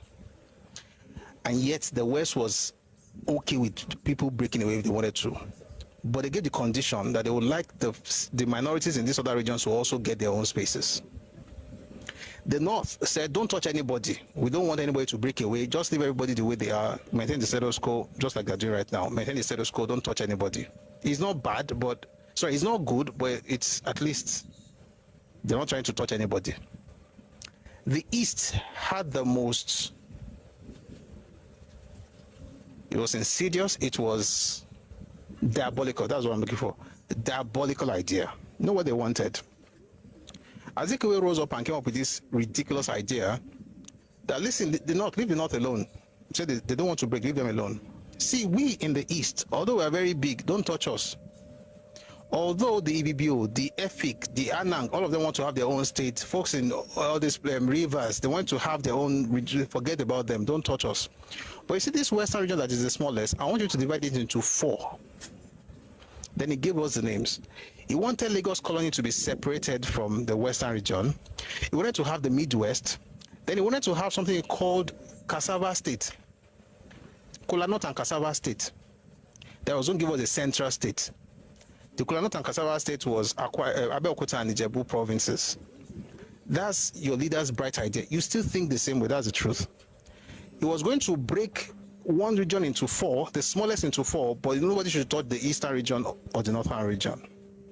Now, those people that were agitating in that, in the Eastern region at the time, they will kill them before that state happened. Which is why you understand when the states were broken, or the regions were broken into 12 on May 27, 1967. When they were creating that state, the people in the minority areas in Eastern region were elated. Why? They had wanted this for more than 12 years. So when Ibos tell you that we are brothers, we are together, number one, God did not create the old Eastern region. The British did. The British, and I've said it earlier, but just in case you're just joining us, the British had the Southern Protectorate and Northern Protectorate in 1900, thereabout. 1914, they amalgamated the two. 1939, they divided the Southern Protectorate into Eastern Province and Western Province. 1947, with the Richard's Constitution, they turned it to regions. So the idea of Eastern region began in 1947. It was not from God. It was not from eternity. It was not ancient. It was not created by heavenly hosts. It was created by the British in 1947, and it ceased to exist in 1967. 20 years experiment. You should be happy that they even allowed you to take what you did. And I'll tell you what you did with those 20 years. In those 20 years, things that belong to the Eastern region were dominated by the Ibos. Read the book by Ken Sariwa on the Darkling Plain. He claimed that 95% of the positions, opportunities in the Nigerian army went to the Ibos. But if you think that that's a lie, wait till you read. There's another document I want to recommend to you. It's on the Telegram channel. It's free. The document is called White Paper on Political Alignment in Western Nigeria. It was published in 1964. It was published in 1964. It was published by the NCNC Western Caucus. White Paper on Political Alignment in Nigeria, 1964. And you see what Ibos did. All these things about the idea that we are all South Kingdom is nonsense. So let's go back to this book. Why did I tell you all of those things? Because they mentioned something here that you guys are talking about having your own state. And I remember that it's important to us for us to discuss how they got there. The Provincial Secretary of Calabar, or for Calabar, an Igbo man, called a mass meeting in June 1967 and addressed the Calabar people thus, and I quote, "You Calabar people say you want a state of your own. Let me tell you that by the time the federal troops come here to enforce this mad idea, there will be no one left but grass and weeds, for we shall have flattened your land and killed all you Effiks." From then on, the non-Ibos of the Eastern region were subjected to torture, detention, all forms of human indignities, and even killing. In Asang, a town in Enoy Division, where I come from, and which is just a mile from Okpo, my own village, all the inhabitants, numbering about 400, were carried away to an unknown destination. 2 women, one a relation of mine who had been bedridden for 2 years, were slaughtered in cold blood because the soldiers said it would be a burden to carry them along. And they were under instructions not to leave alive any person in town. On the way out, a woman gave birth to a babe, Ade, and was groaning in her travail. The soldiers bundled her out of the canoe, which was taking them away, shot both mother and the innocent child, only a few minutes old. In Atan-Onoyo, another town in the Enoy division, the whole town was burnt down together with all the people, the soldiers. I'll tell that again. In Atan-Onoyo, another town in the Enoy division, the whole town was burnt down together with all the people the Igbo soldiers could lay hands on. An uncle of mine was killed together with his wife and 4 or 5 children. The only surviving child is a girl of 10 years, her right arm severed, who now lives to tell the tale of how they were all lined up by the riverbank and shot. Luckily for her, she did not die and is being cared for by me now. In Ikorekpeyo, 3 miles from my hometown, the Igbo soldiers rang the church bell one Sunday afternoon and forced everybody in the village at gunpoint to assemble in the church building for a special prayer for the survival of the so-called Biafra. When all were assembled, the Igbo soldiers surrounded the church, set it on fire, burning down the villagers and shooting those who tried to escape. It is estimated that more than 300 men, women and children were massacred in and around that church that day. By the way, what I just read now happened in Port Harcourt as well, in Rivers State. If you read the book by Nebo Graham Douglas, he was the Attorney General to Ojukwu in the Eastern region before the war. The book is called Ojukwu's Rebellion and World Opinion. It's a beautiful day. I think we're giving a lot of gifts today. You can also get it for free. Go to Redomi Global on Telegram, join the group, you find it in the learning section. You can download that book as well. In that place, they also got 400 people in the church and burnt the church down. Listen, why? Because you have to assert authority. The people did not want to be in Biafra. What people talk about, and this is not because I'm trying to speak for South and everything, it's because I'm busy. one generation has to stop all this nonsense, all these lies, like, oh, we are brothers, we must allow us, because when the thing happens, it's still the same us that they'll come. Because once you take those people, which was what happened, the next thing in your head is to go to the Midwest. The next thing in your head is to get to Yoruba land. And that happened. If Biafra was what Ojukwu wanted, what on earth was he looking for in Warri, in Hugeli, in Benin? What was he looking for there?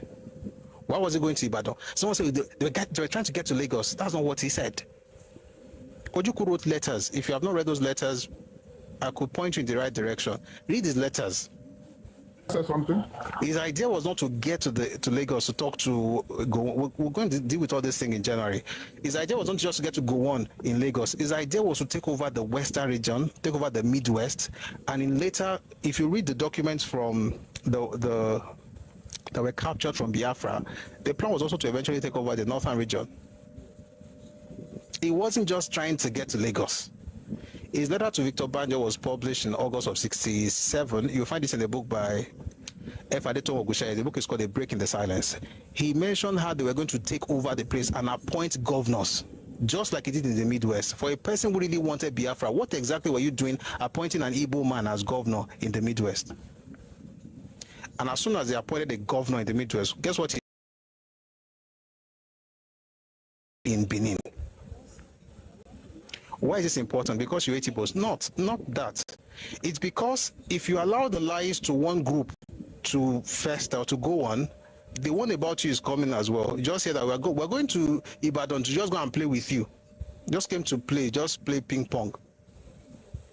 They were killing people everywhere. They kill people in Akwa Ibom, kill people in Delta State, in Edo State, in Delta State, in Ondo State. And I'm not talking about their place. So if you really wanted your nation, why don't you just stay in that place and guard it?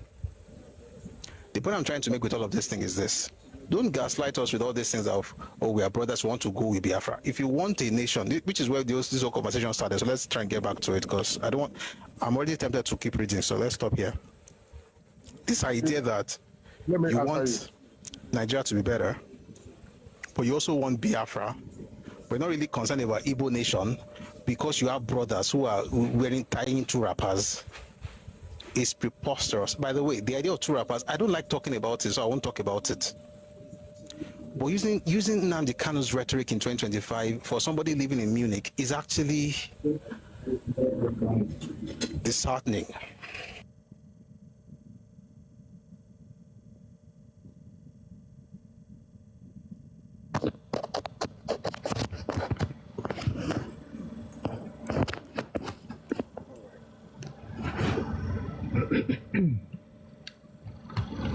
All right.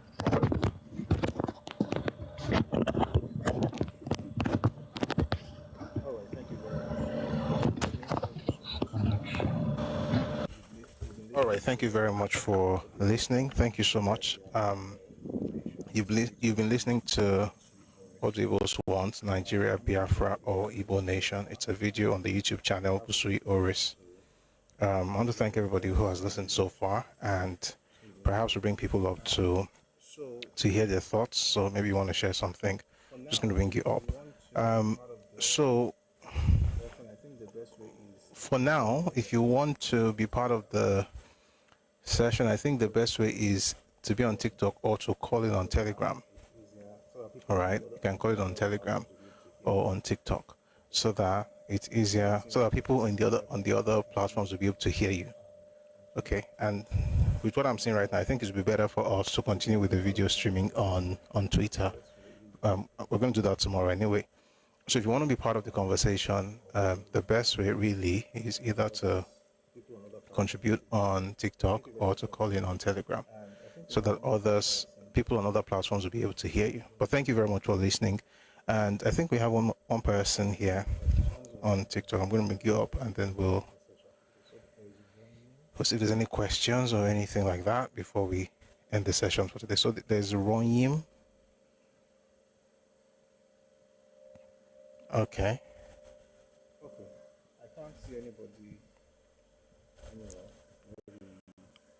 Okay. I can't see anybody anymore. Lori. I think the person just was maybe fiddling with the phone or whatever. Okay. I noticed there's someone here on. Let's just do that way because if I notice someone on Twitter, but if I do, I think let's just do it that way because if I notice someone on Twitter, but if I do it, people will not hear you, which is the sad part. So I think this is the issue with streaming on. I just remembered exactly one of the issues we had. So please, if you want to contribute, you can do that in the comment section wherever you are, or you could call in on Telegram. Anyway, I want to thank you guys for listening, and I think the video is straightforward. I believe that everybody in Nigeria can be brothers, regardless of their ethnicities. Everybody can, work together. But there's this thing that people do where they say, let us unite. But you have to begin to ask questions as Nigerians. You have to ask a question, what does unity look like? What's the meaning of unity?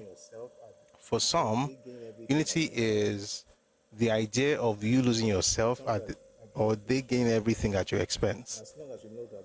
And it's something that Nigerian history has proven. And as long as you know that, then it's more difficult for them to be able to manipulate you. And if you're Igbo and you've heard these things, again, and you notice the way I relate with the person, it's not about being combative, right? It's just stating the facts. And we've come too far to be naive as Nigerians. I say we are all brothers, yet, by the way, let me say this. All across social media, right? Wherever I post the videos, Ibos come and curse me out. And then they say things like, one clown said that it was Nigerians dressed as Biafran soldiers killing the people in Calabar. Because apparently Calabar people do not know the difference between Nigerians and Biafran soldiers and Igbo soldiers. Apparently Calabar people are not, it's as though you are assuming that they're not smart enough to know exactly who did what.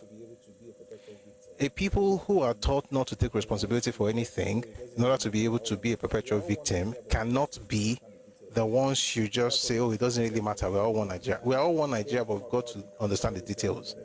And that's what this whole conversation is about. And again, it came about because somebody said they wanted Nigeria to get better, but they also wanted Biafra. But they want Igbo nation, but the Igbo nation has to be the same thing as Biafra because it's old Eastern region.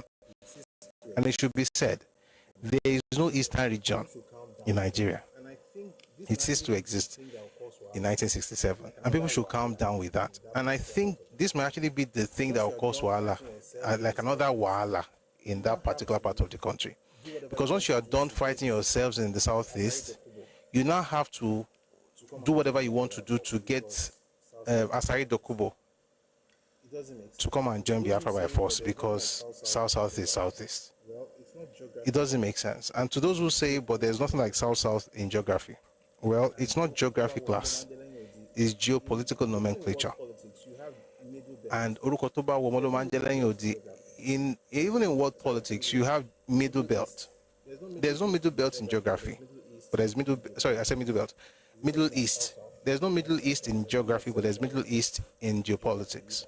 It's the same thing as South or North Central. There's no North Central in geography either. So this whole thing of why they're calling them this and that, they can call them anything they want to call them.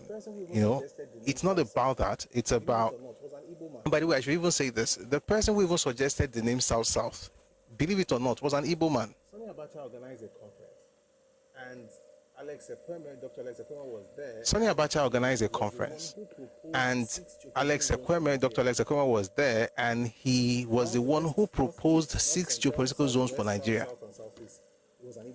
Northwest, Northeast, North Central, Southwest, South, and Southeast. It was an Igbo man. And it's Igbo people that are angry that South people are being called South today. Talk about shooting yourself in the foot, but it is well. Anyway, again, it's Thursday, so we don't spend too much time on Thursdays. We're going to go deeper tomorrow. We have a few things to discuss, like we mentioned yesterday. We're talking about the press war in 1948 and also what happened in 1951. If we have enough time, we'll get into it tomorrow. If not, we'll do it in the next class. But we'll start with 1948 tomorrow. And let me say this, for those who come around and say, why are you living in the past? We don't live in the past. It just so happens that history has this very interesting way of being repeated. I don't want to say repeating itself. And it's wise for you to study what your fathers and your forebears did so that you know how to respond in your time. So this is not about living in the past, especially when you discover the fact that, and you understand this when we gather tomorrow, you discover this, that some of the things that are happening now happened exactly the same way in the 1930s, 40s, 50s, 60s. And so what you're doing is not living in the past. What you're doing is understanding that this thing has happened before. There's a pattern. There's something called pattern recognition. You recognize the pattern, and then you see how your forebears responded so that in your own generation you can act better. There's nothing new under the sun. That's what Solomon said, and it's the truth. You want to make sure that you are able to be better positioned to respond to whatever challenges you're having now by studying history. That's the beauty of history. It's not about going there and say, oh, Igbo people are bad, Hausa people are this, I read something in the past. It's not about weaponizing history. It's about learning lessons. But if you are unfortunate to have terrible forebears and greedy, selfish, just terrible human beings as your ancestors, you cannot tell people to stop discussing history because, as far as you're concerned, it doesn't make you feel comfortable.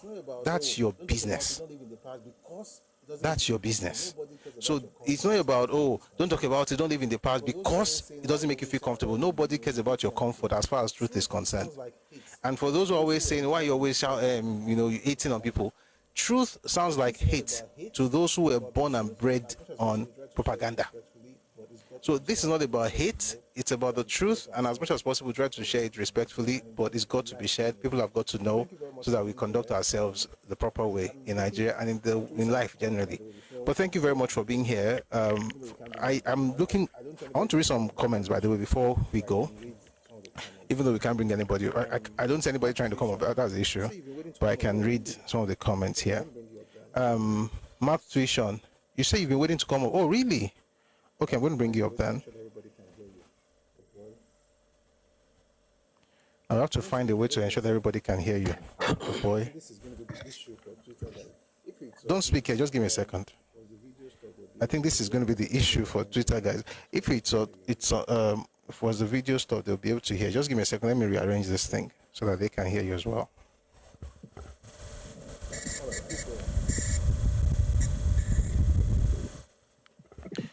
All right, please go on. Happy New Year once again, Olotu. Happy New Year, Chief.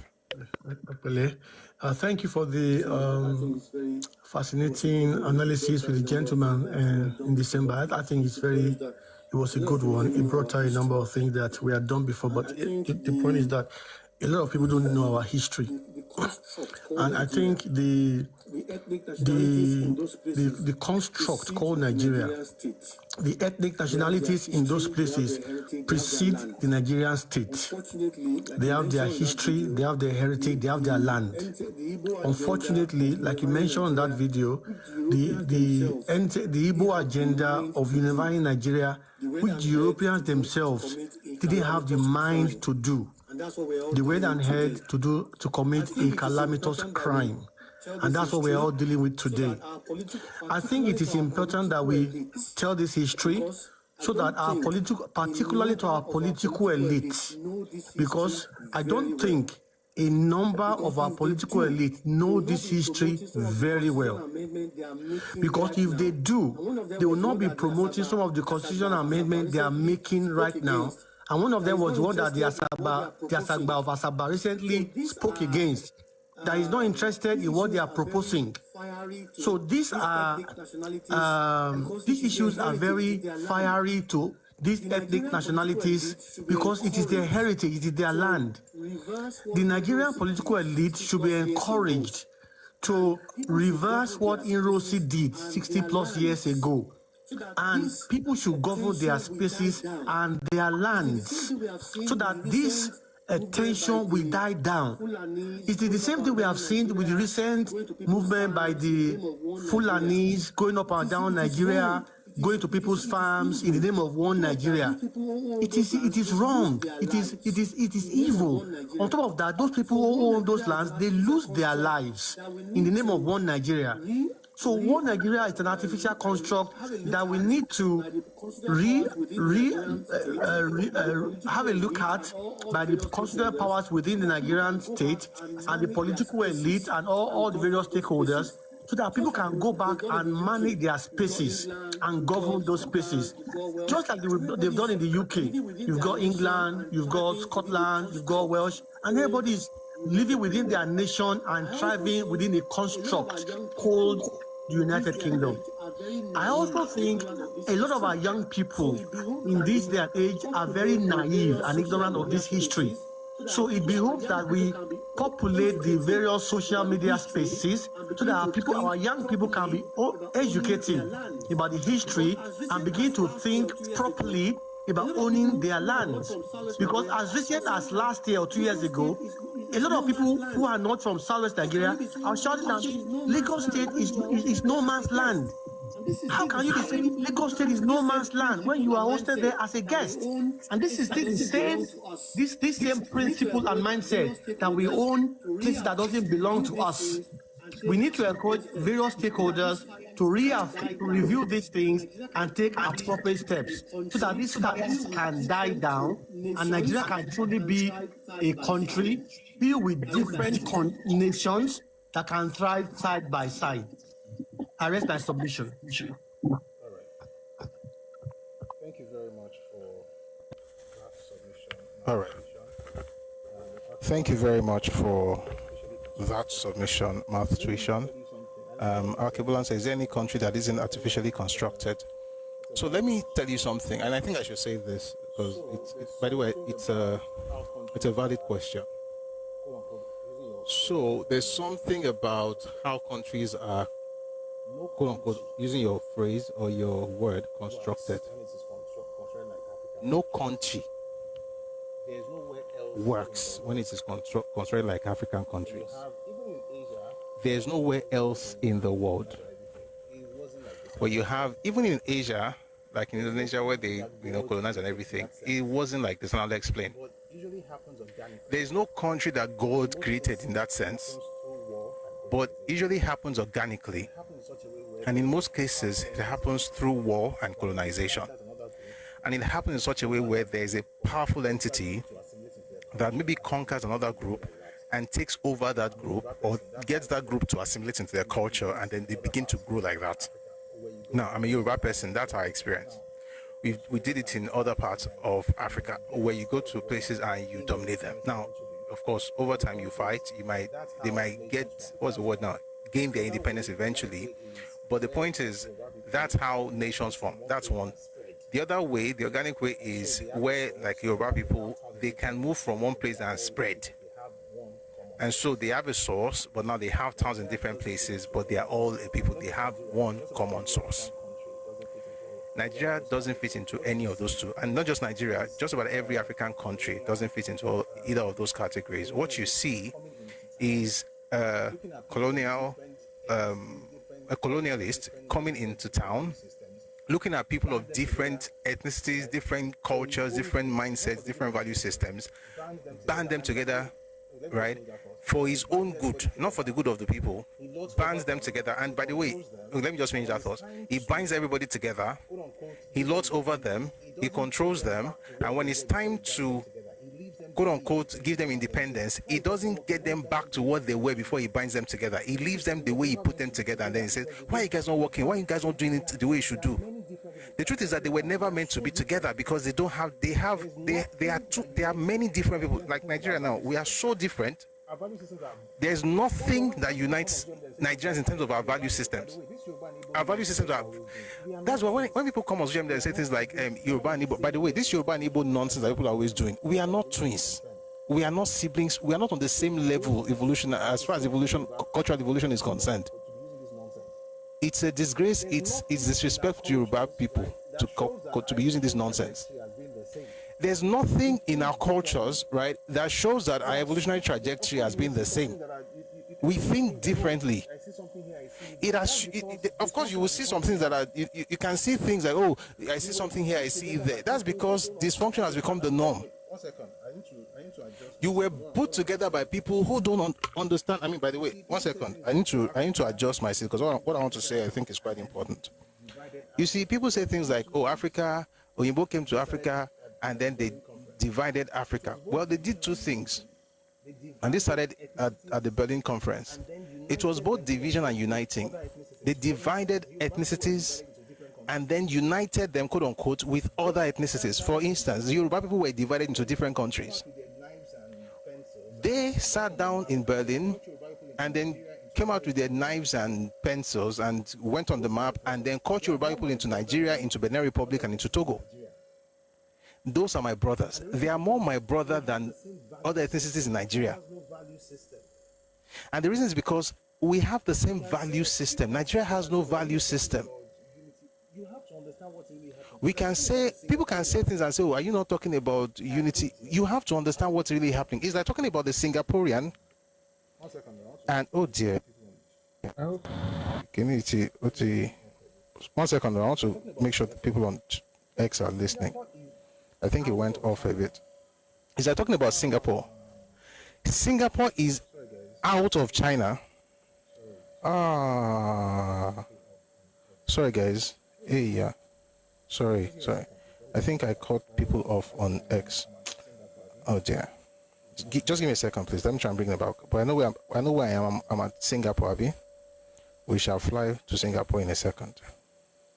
Give me a second.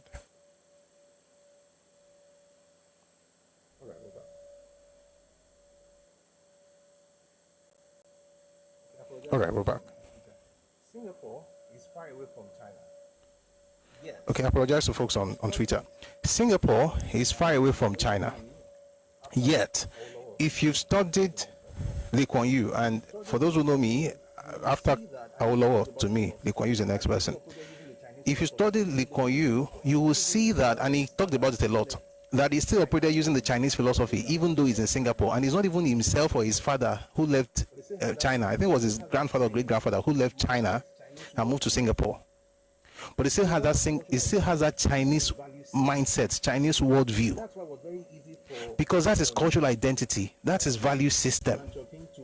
And that's why it was very easy for Deng Xiaoping to work with him in the 70s and 80s when they were trying to, change the path from whatever Chairman Mao had for China. The point is that regardless of the fact that they were away from the mainland or from their motherland, so to speak, they still had the value system regardless of the distance. That's what you have between Yoruba people in Nigeria and those in Togo. Regardless of how far we are away, that value system is the same. You see it in Benin Republic, you see it. But then you travel within Nigeria, that's supposed to be a sovereign state, is a country. And that's why I tell people Nigeria is not a nation. It's a country of many nations. You go to another group in Nigeria and they talk about your value system as though there's something wrong with you. Meanwhile, they are the ones who are less developed as far as evolution is concerned.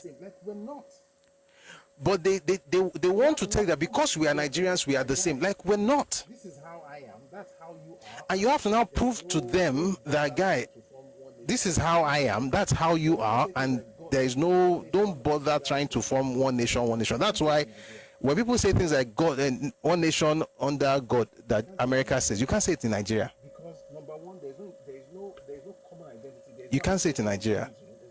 Because number one, there's no common identity. There's no Nigerian dream. There's no Nigerian value system. There's no Nigerian language. There's nothing national about Nigeria. Nigeria at best, should be seen as a subcontinent. And I've said it before, you have more ethnicities in Nigeria than in Europe. I'm not kidding. You can literally go and check it as I'm talking right now. There are more ethnicities in Nigeria than in Europe, the continent. There are more languages in Nigeria than in Europe. I don't mind being one. But some people have told us that, we are one, we must be one. I don't mind being one, but have oneness like you're a continent. Don't be thinking like you're one small village. You're literally Russia, Germany, everybody combined together. Most nations many nations in Europe are not up to certain states in Nigeria. And I'm not necessarily talking about Lagos. Ogun State is bigger than some states in Europe. Oyo State is bigger than some states. Ibadan is bigger than Luxembourg in terms of population. Luxembourg is just about 1 million people. Ibadan alone has about 4 million people. You have conversations in Nigeria. But Luxembourg is a country in Europe. You have conversations in Nigeria, they tell you that you must speak English because we have to show unity. EU wants to have a meeting. There are 24 official languages. The reason we are not making progress is that we are forcing unity. This thing is not organic. It's not real. So what do? You understand what it is and then you work with the reality. Not try to create something that in the last 60 years has not worked and will never work. There's no country when you have several groups put together that practice the kind of system that Nigeria practices and makes progress. None. Not one example in the world. I've said it before. When you look at Nigeria is about 230 million thereabouts, right? And I've said it before. When you look at Nigeria is about 230 million thereabouts, right? China is over 1 billion. Yes, China is more homogeneous than Nigeria. It has taken centuries of work for them to, even when they were conquering, other kingdoms and putting them together, they form an identity that is uniquely theirs. So that today, between 92 and 94% of China is Han Chinese. One ethnicity is about 92%. How on earth will China not make progress? In Nigeria, you're trying to prove that you're Christian. You're trying to prove that you're Yoruba, but that this is how you think. Then the one who is actually lower than you comes to challenge you and tells you that, no, there's another way to think. Meanwhile, what he's telling you is going to destroy everything, just like what happened in 1966. What Ironsi was doing in 66 was exactly what Oduduwa did in 10 AD. I'm not throwing any jab or anything. 1,000 years. Actually, to be honest. And this is not, I'm not throwing any jabs or anything. I'm not trying to say anybody's lower. Actually, to be honest, if we're really talking about it, I won't say you are lower, but your culture is lower. I'm trying to. I'm trying to choose my words because I don't want to offend people necessarily. But the truth is, Every single thing you we are just strange bedfellows. Every single thing Ironsi was trying to do in 1966, Oduduwa did it in the 10th century, 10th, 11th century AD. The idea of a unitary government. And he did it amongst a group that had the same language. And in 1,000 years, Ironsi, Azikiwe, and the rest of them did not know that you couldn't even do that kind of thing in a place that has several languages if you did not conquer them. You have to either conquer them or annihilate them to be able to do what they tried to do in January 66, which they called unity. Not just unitary, but unity. That's their own way of bringing unity. Why? It's a primitive way of assuming that you can force people together against their will, because you have not evolved to that point as a group. But we have to assume that we're all on the same level because we're in Nigeria. We are several nations in one country. And the UK has a very perfect example for that. The UK has 4 nations. It's Nigeria that always shouting, we are one nation, one nation. The only thing that unites you is football. And I've said it several, okay, not just the only thing. I've said it before, we have about 3 things that actually unite us. Football, jollof rice, and the propensity or the what's the word now? The capacity to suffer. We can endure, we can adapt. That's it. Much of what we call Nigerian culture is not Nigerian. The wedding is Yoruba wedding. The music is largely Yoruba music. The movie is largely Yoruba movie.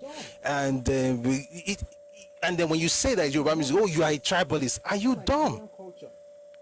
And there will never be. It is what it is. There's no Nigerian culture. We don't have British breakfast. And there will never be. And there's no problem with that. I don't hear the Welsh. We don't have British breakfast either. We have English breakfast. And I don't hear the Welsh crying over it. So let us unite.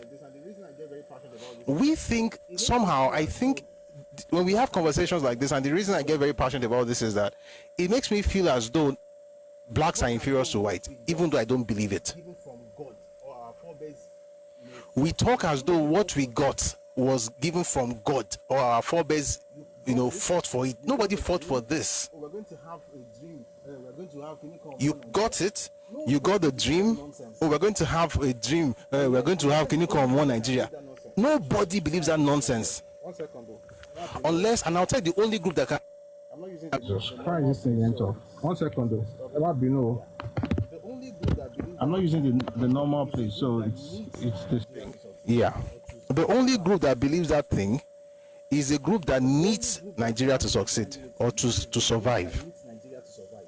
I'm saying it The only group that chants Nigerian unity is the group that needs Nigeria to survive. I'm saying it OR. Nigeria And it's not today's topic. Maybe another day we can read the several books on this matter. Nigeria will work if Nigeria is structured like the UK or like Belgium or like Switzerland or like Canada, where you can't travel from Alberta, for instance, to Quebec and tell them that they have to speak English language because you want to prove that you are United Canadians. They'll tell you they want to do their own in French. If you have a problem with that, carry your load and go to British Columbia or go to Alberta or go to Vancouver. Go, just leave. fine, you know what? To know how It's in Nigeria that you do something that you're told that you. as your In fact, you know what? frame of reference. To know how stupid some of these things sound, don't use Nigeria as your frame of reference or as your reference point. Use Canada or use UK, We can speak English and pray. and then you see how it will be very difficult for Nigeria to make progress. We can speak English and pray, but that's not how people make progress. After praying, you have to think. At least prayer should make us think. For instance, Imagine for a second. Let's travel to Canada together very quickly. So let's say, for instance, you are from Alberta. You're from that province. You went to Montreal for whatever reason, and then you heard that they are finding people low. They said if you have a restaurant and your sign is in English language, you're going to pay a fine. What I'm saying right now is actually true. You can Google it. You don't have to get any book. You can Google this. Oh, your sign has to be in French language. If it's in English, you're going to pay a fine. Your menu has to be in French language. If it's in English, you're going to pay a fine. And then, if you're a barber, your receipt has to be written in French. Now, when you hear those things, and you now say to them, all you people in Quebec, you're all tribalists. This is not how to grow a country. We need unity as Canadians. Let us unite and grow this country. When you speak like that in Canada, you'll be seen as a mad fellow. Everybody will know that you're an insane person. You just escaped from an asylum. They just know. Now, imagine how many insane people we have in Nigeria thinking like that. You cannot determine what you want to do in your space. You have to be told that you don't believe in Nigerian unity. Is Nigeria more united than Canada? every region has its own autonomy. Yet they are doing things. Every region has its own Trying to respond to autonomy to a large extent. the person was saying that we need And that's what I was trying to respond to in the video we listened to, where this person was saying that we need regional system. We had it. You destroyed it. It wasn't just Rossi, And you will never take responsibility for it. people, politicians, And no, don't tell me it was just Rossi. It wasn't just Rossi. It was Rossi. intellectuals, It was Igbo politicians. It was Igbo soldiers and officers. It was Igbo intellectuals, lecturers making cases and writing think pieces, whatever they called it.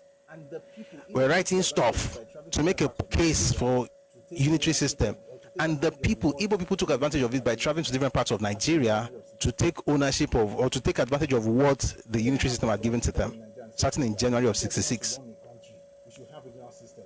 You then have the guts to talk in Nigeria and say things like, you guys don't know how to run a country. We should have regional system. Are you serious? By the way, what I'm saying right now may sound The truth is this, and I believe this, and by the way, what I'm saying right now may sound new to you, but I can assure you it's not new.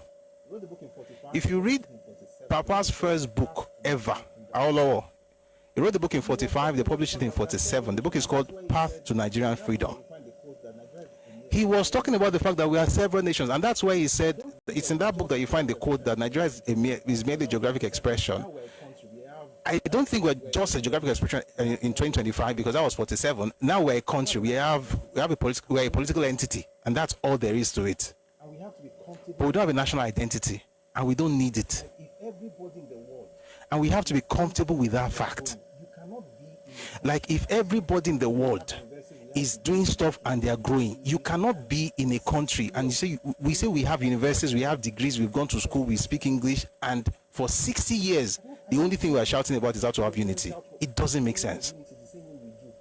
Yet we don't have I don't see all this Europeans calling for unity the same way we do. Yet we don't have it. They seem to do. Even if they don't have unity, at least you can see the effects of unity. or to actually be united. You see progress. What do you really want? To be seen to be united, or to actually be united and make progress? I know the crazy part. There's not one country on the continent of Africa that defined its own borders. Not one.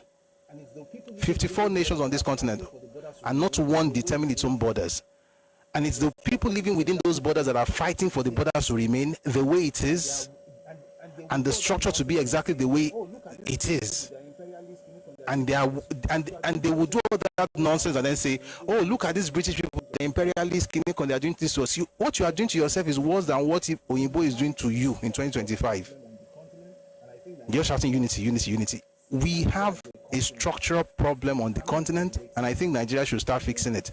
See Nigeria as a continent, and I'm not exaggerating. If you think what I'm saying right now, it took me years to actually come to terms with it. So if you don't agree with me right now, I understand. Just think about it.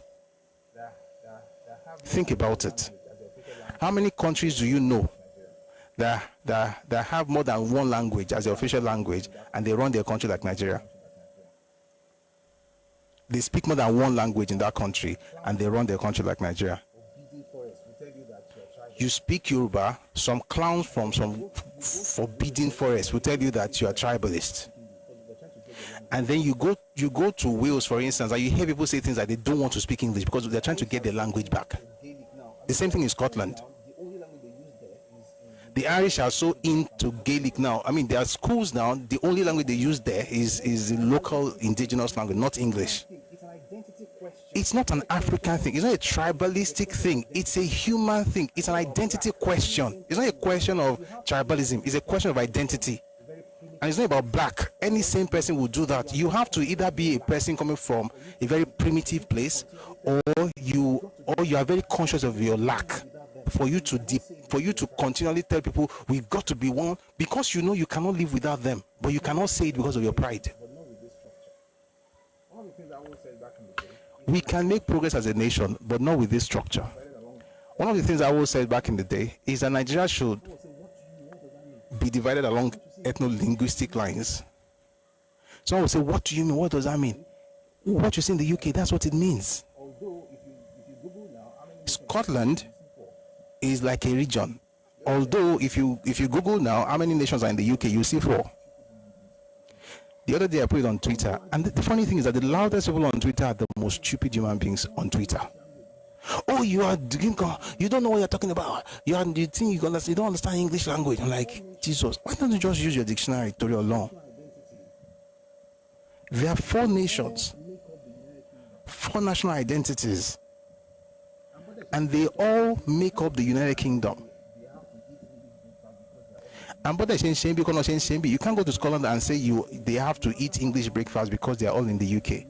And I've said it several times, and I'll keep saying it. No matter how long we live in Britain, we know we cannot be English. We can't. The best for us is to be British.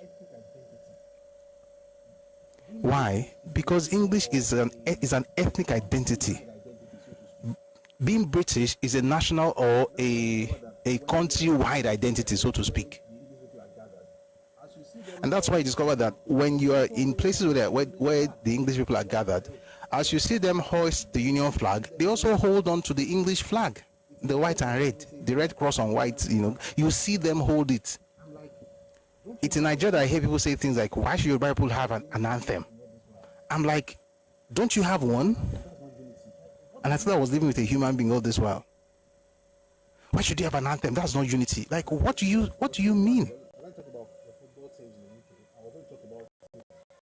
And like I said, for shock value, I like to talk about the football teams in the UK, and we're going to talk about it maybe tomorrow or I don't know, sometime in January. We're going to have a session on it.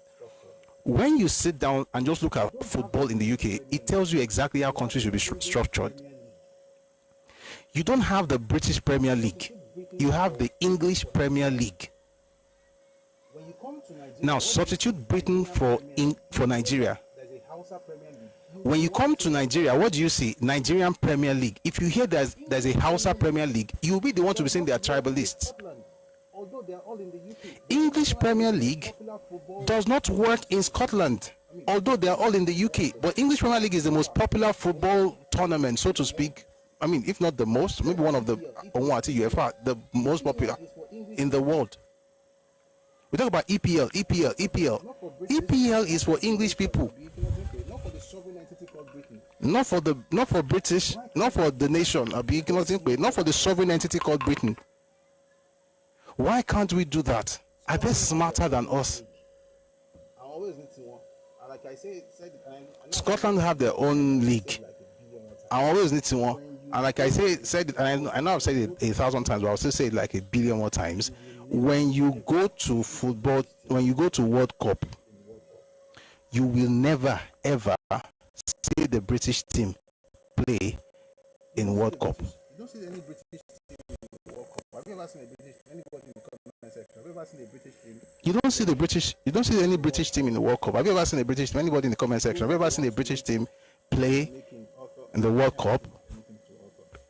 To prove that they want to make King Arthur, they can't even prove anything to Arthur.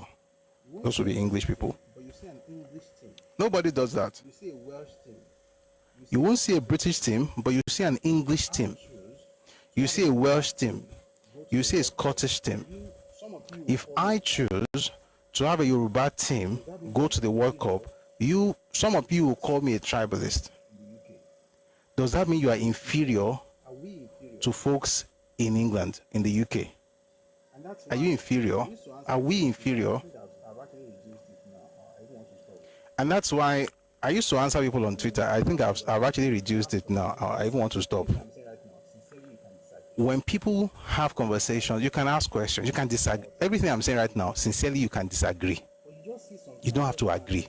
But at least think about it and study it. But you just see some clowns just come around and say, you're a tribalist. That thing, it just makes me feel as if this is a waste of time. Nigeria has to develop. We've got to move beyond this point, but we've got to understand the fact that our structure is not real. It's fake and it's not going to work. It's plastic, it's synthetic, it's not organic. And yes, you're right, Concilium. The only place you will see the British team play is during Olympics, and it's once every 4 years. Well, just like football and the World Cup as well. But for World Cup, you see England play, you see Scotland play, you see Northern Ireland play, you see Wales play. Those four have their own separate teams. But when it comes to Olympics, okay, we'll go as Britain. That's what Nigeria should be doing. And it doesn't reduce anything. It doesn't make you less of anything. It just means that you are comfortable in your own skin. You are secure in your own identity as a person. You know that you are Yoruba and you are proud of it, but that does not mean that there's something wrong with the Hausa person. They can also be who they want to be, but we can work together as Nigerians. If people understand this thing, they will be able to actually live freely. I'll tell you this and then we'll begin to wrap up. The person calling you tribalist, this is what he wants to do. In fact, this is what he does. Let me say it this way. Any group in Nigeria that calls people tribalists the most in this country is the most tribalistic. The word is not tribalistic, it's actually bigoted. Because tribalism really is about self-preservation, is about, extolling your own virtues as a people, talking about the things that are good about your own group. And yes, it excludes others because it's like being a family, and I'm talking about my family. I don't have to mention you, right? And you shouldn't feel bad if you have a family. Even if you're an orphan, God will still, Bible says in Psalm 68, God sets the solitary in family. So even if you're an orphan, He will set you in a family, not by you shouting. How can you be having a Christmas dinner with your family? How about, this is what you hear from some clowns in Nigeria. Say you are having Christmas dinner with your family.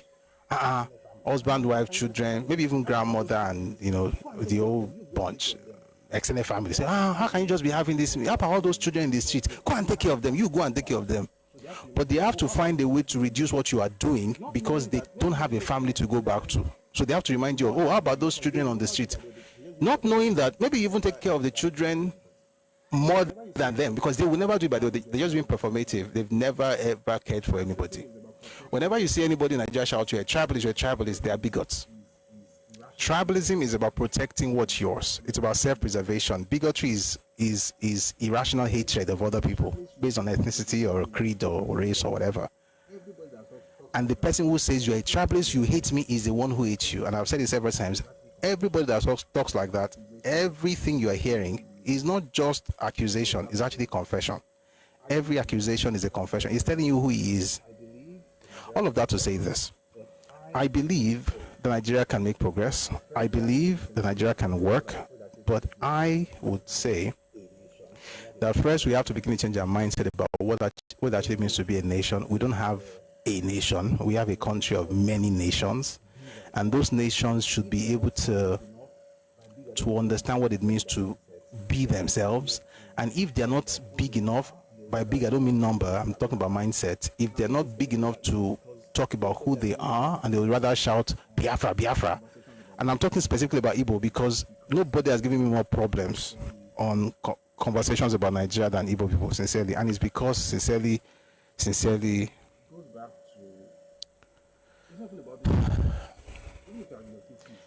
goes back to, it's not even about these young ones. Even if you have your 50s, for the most part 60s, they don't even know why they are saying what they are saying. You know, it's really from the elders, and it's a shame. But may God help all of us. The truth is this: if a person, and this takes us back to where we started actually originally, if you want to have a nation, you call it Igbo nation or whatever, it will be easier to have an Igbo nation than to be shouting Biafra. Because Biafra is actually the expression of a thief. What do I mean? You are calling regions, lands that have nothing to do with you and that never want to be part of you. You should be securing yourself and call their bluff and have your nation. Ibibos want to have a nation. By the way, they were the first group in Nigeria to have a cultural organization in 1928. Long before Yoruba people, Ibibos had their own. Ibos came along in 1936. Yoruba had their own in 1945. Zikiwe dealt with us. We're going to talk about that tomorrow. Lagos Press War. Just be okay in who you are. There's an Ibibio nation in Nigeria. There's a Tiv nation, Idoma nation, Hausa nation, Kanuri nation, Yoruba nation, Igbo nation. You don't even have to break away. You don't even have to secede. You just have that mindset that we are different and we are all here, but we can work together just like they do in the UK. They are not smarter than us.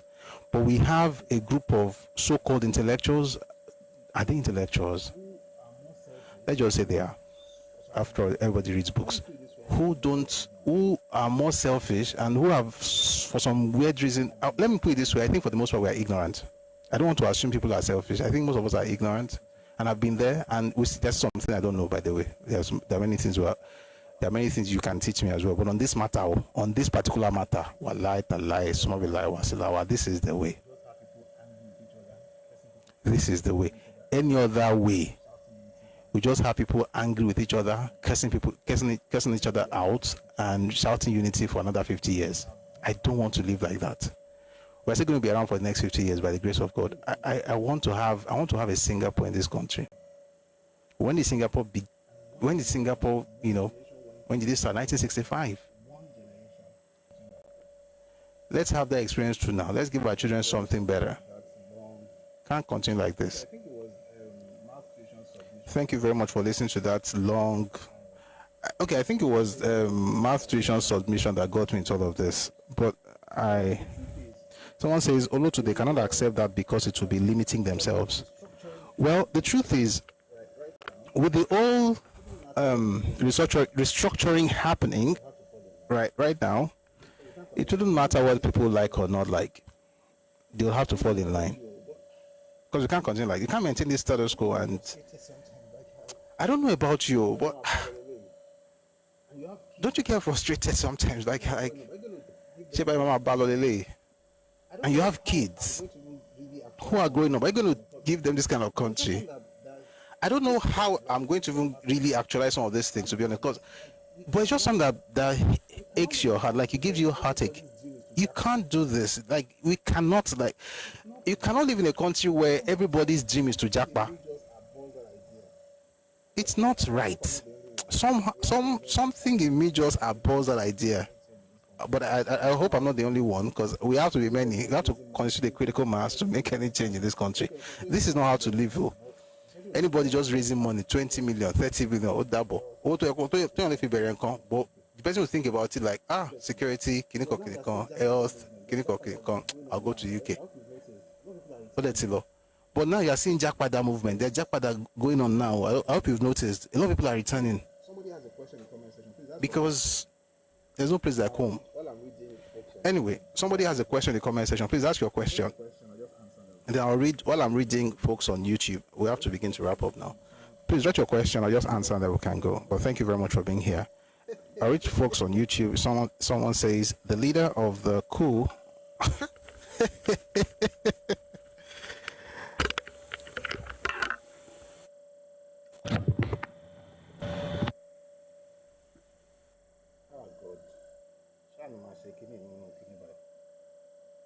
This thing is not stable. Please give me a second. I'm trying to rearrange this mic, please. 1 second, please. Please give me a second. I'm trying to rearrange this mic, please. 1 second, please.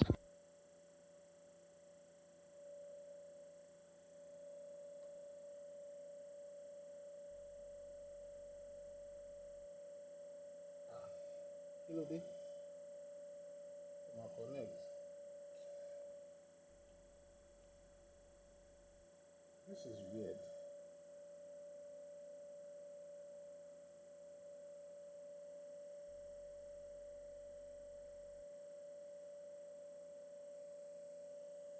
Okay.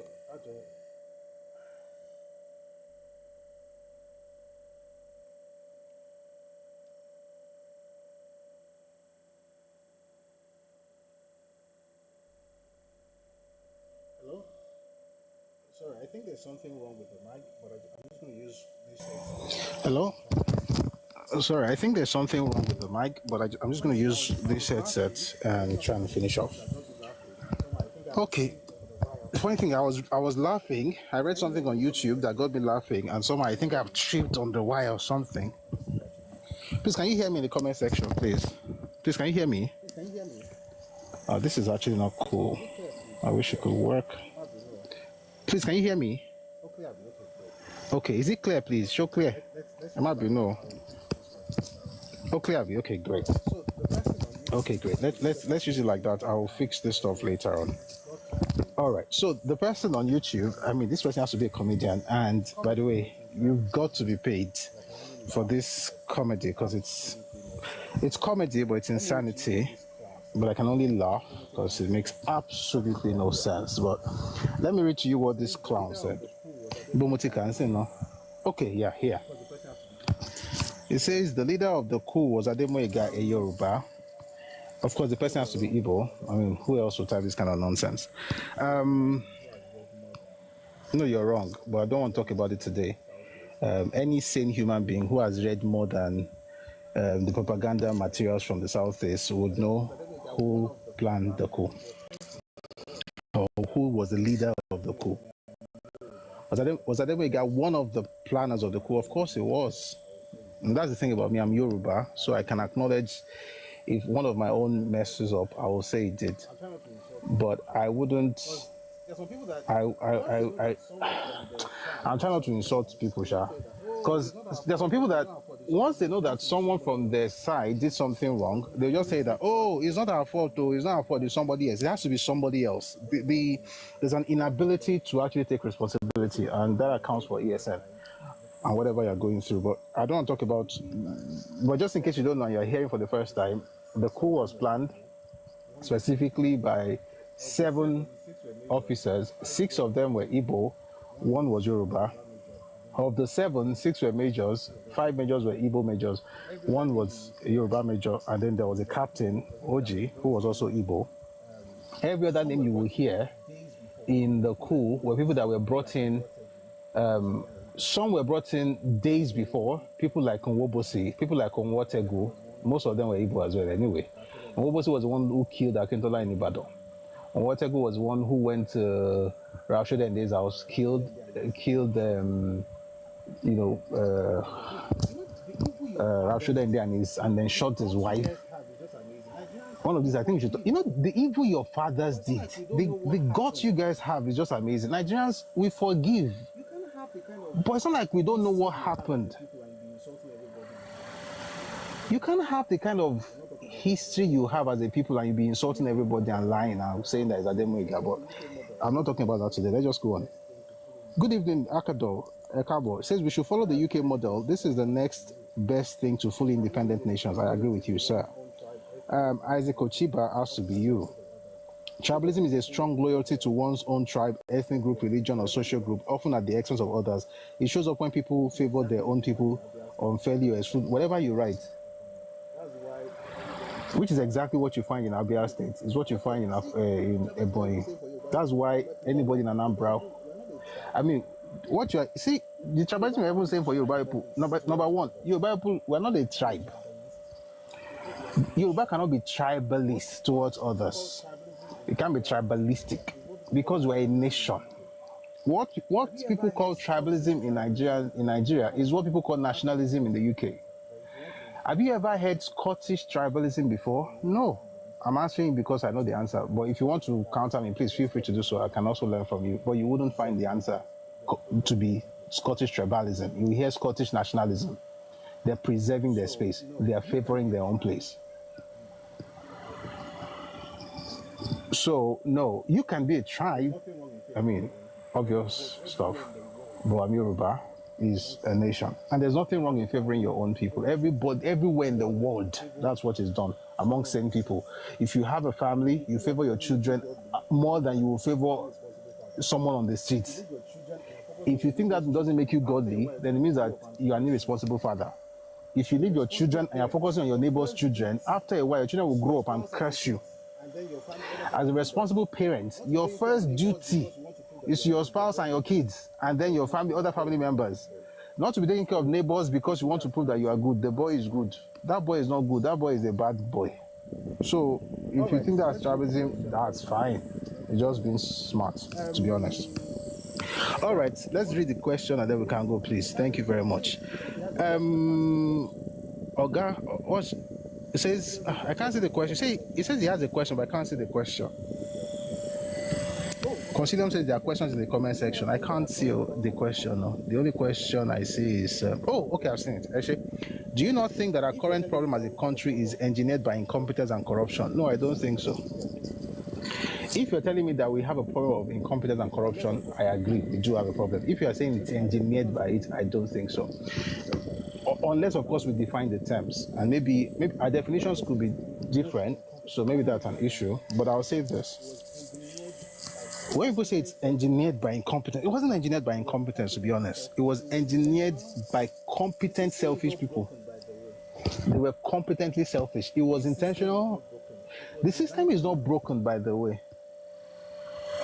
This system is not broken. It was designed to run this way. And once you know that it was designed to run this way, you understand the fact that it takes a competent group or person to do it this way. This is running according to design. Whatever you're saying in Nigeria right now, and I'm not saying it's right, I'm just telling you that it takes a competent person to design to run like this. And they were very intentional. But in order to do that, we have to read books. But let's not get into all of that today. I think there will always be corruption, but I can't blame Nigeria's teenagers because we are corrupt. Many people are corrupt. Many nations are corrupt. I think, again, if you have any alternative, I'm answering based on my own understanding. Our issue is structural. I don't think you can eradicate corruption. We can't keep looking at things and say, oh, corruption. The question is, okay, let's say you have corruption.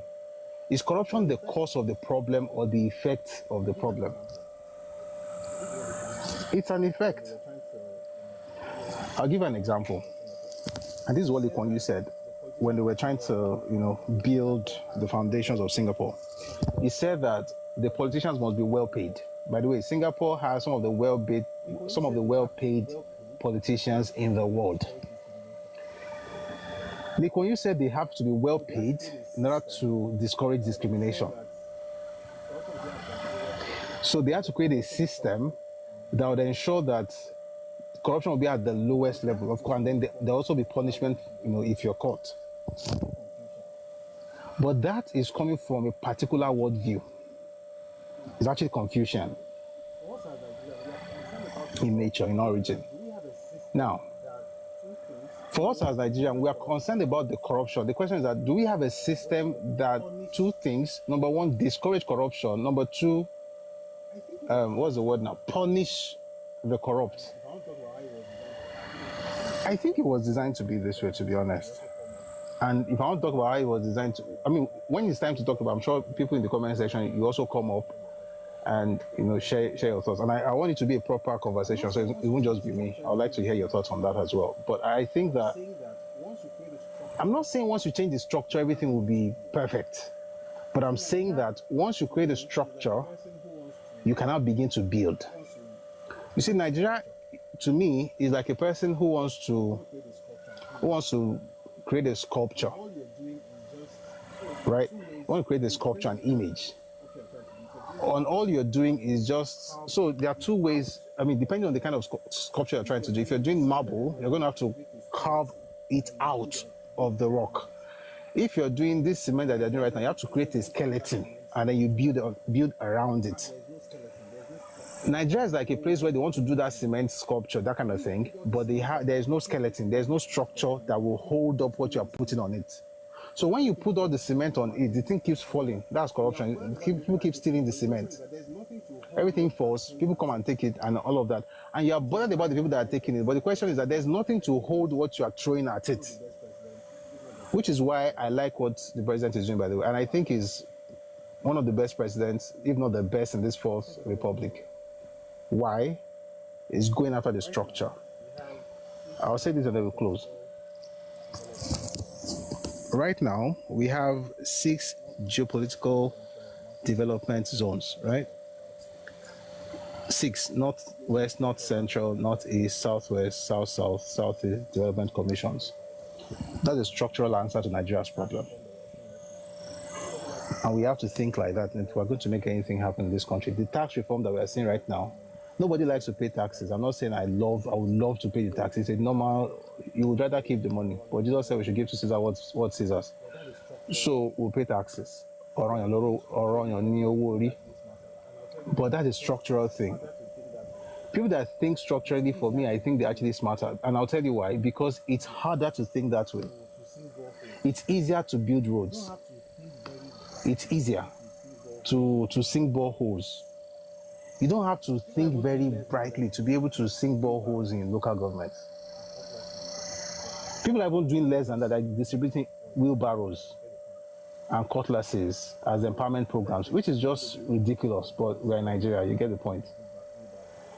So it'd be like, say, people they give people boreholes, don't they think more than people they do wheelbarrow? The bar is too low, that's why. But the point I'm trying to say is that the person who does structural thinking is actually doing more work, so he has my respect.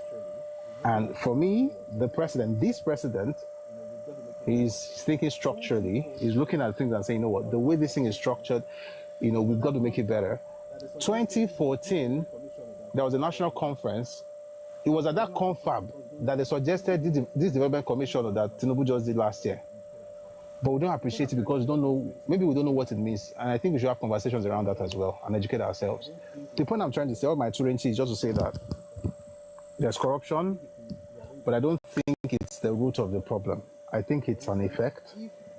And I think if you rearrange your structure, things will be properly done.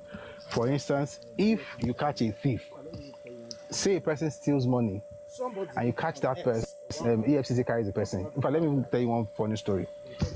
Somebody on X a while back talked about the fact that the former Attorney General of the Federation must be arrested because APC has done this and that to Nigeria. Well, last month, the former AGF was, invited by the EFCC to be questioned, and the next thing we start seeing from such people is because of the part of the country where he's from. You see the issue now. So the point is that you said they should catch this person. Now they've caught him. The next thing you are saying is that, see the part of the country he's from. You are doing this because he's not Yoruba. So you should have a structure that would not even allow that kind of thing, where you can deal with things mostly at regional or ethnic level, which is what you will find across Europe. One of the most ethnic-based societies in the world is Europe. forget all this Turanti and all this facade of we are clinical. Europe is the most ethnicized, if I can use that word, society. And if you just sit down and look at it, you understand that you will agree with me. It's very, very, very ethnic. Very, very ethnic. It's just that what they call ethnic group is what we call nation. So when you see Ireland, you see a nation, but you put all of them together, they don't reach Oyo State. Let me not throw shade. They don't reach Lagos State. But you see that it's a nation. But that's just like a fraction of your own ethnicity. So I think our structure is the real issue. Not the only, to be clear, but I think, people usually go back to that default setting of identity. If you catch a thief, they say you have caught the thief because of his identity. But they will tell you not to talk about identity because that makes you a tribalist. So you have to talk about Nigeria. But when you talk about Nigeria and you catch a person, you are a tribalist. So it's like chicken and egg kind of thing. Another interesting example. Last weekend, they took some boys. I mean, the particular boy, Lagos State government, Moloji City, all of these children just roaming about, and people went on Twitter. Oh, he's a boy. He's an effing boy. How can you pick a boy? Meanwhile, a few months before then, the same person who is using that F word had said that the government of Lagos has to do something about the street urchins and get them off the street. Now they are doing it. You are people talking nonsense. So the point is, we don't think structurally, and once they start doing it, they start asking you, is it that because the person is a child or because the person is not Yoruba, and that's the reason you are going for them. So if we create a structure, I think we can make things better. I'm beginning to, I hope I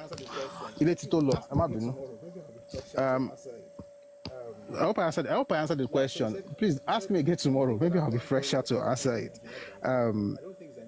Yeah, so you said, do you think that our current problem as a country is engineered by incompetence? I don't think it's engineered by incompetence. I think it was engineered by competent people who made the incompetence the order of the day.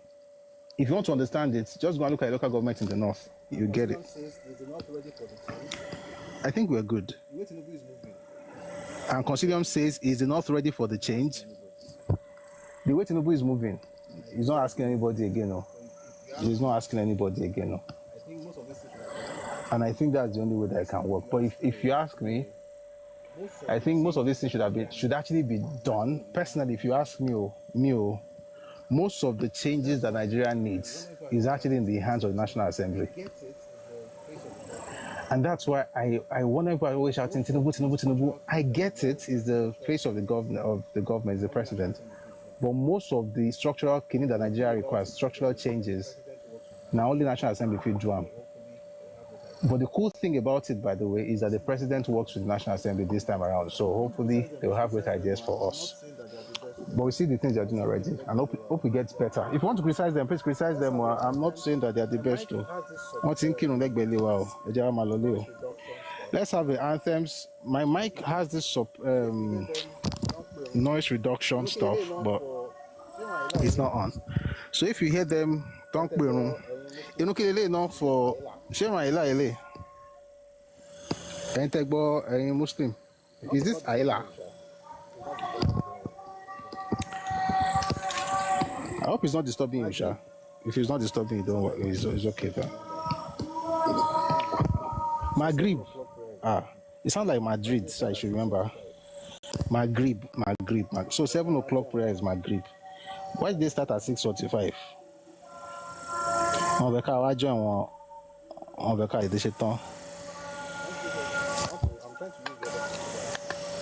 Okay. Please, can you still hear me? I'm trying to use the other mic so that, we're reducing the noise. So the people doing my grip will not be doing it in our ears. Try and me. All right, thank you. Dr. Badru says it's at sunset. Oh, really? Well, that's understandable considering Thank you for the note. Which one is the one? Guys, we are done with today's session. I want to learn something. The one early in the morning that's Suba. I don't even know if what I'm saying is Yoruba or Arabic. I know the Yoruba one, I don't know the Arabic. So sorry, Early in the morning that's Suba. There are five.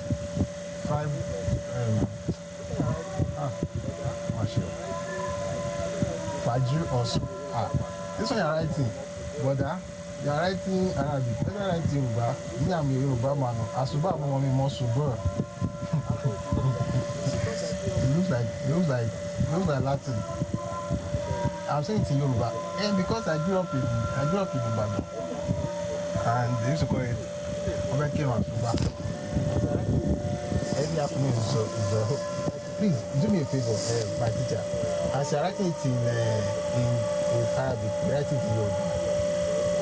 No, Alaruba is Wednesday. Early afternoon is Zoro. What's Zoro in Yoruba?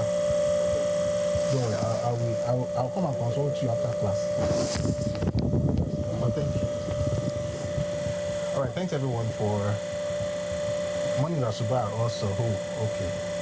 By the time I'm done, oh my God, you come and give me Jordan because I'll be giving you back to back. All right, thanks everyone for being part of today's session. Nigeria will work. Zoro is Aila. Oh, tó lẹ́yìn Yorùbá yìí máa sọ pé àwọn kan ò pọ̀ kí ilé ẹ̀ṣú láìla. Oh, nice. That's the beauty of this. That's the beauty of language. All right, so that we don't spend the rest of today learning Arabic and Yoruba translation. Let us go home. Alasari. Okay, I remember that one. There's a man called Alasari. All right. Lovely learning Arabic and our Yoruba version of it.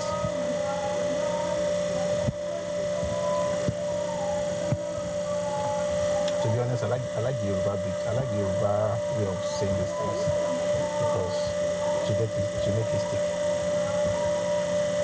All right, let's have our anthems before we go. Nigeria will work, Yoruba land will work, and may God bless this country. Before we go, let's have the Nigerian anthem and also the national anthem. Please, we're going to be here tomorrow at 4 p.m. If your time is African time. We're discussing 1948 events in Nigerian politics. And again, like I said, we're not living in the past. We're just trying to draw the parallels and recognize the patterns so that we know the exact way to respond in our generation and also to raise our children to understand Nigerian politics. Okay. So here's Nigerian anthem. Then afterwards, we play the European anthem. Okay. Thank you very much. Enjoy.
please come early. The music will be for a few minutes before, 4 start playing. And 4 or maybe like max 4:15, we're gonna get on camera and get everybody on platforms.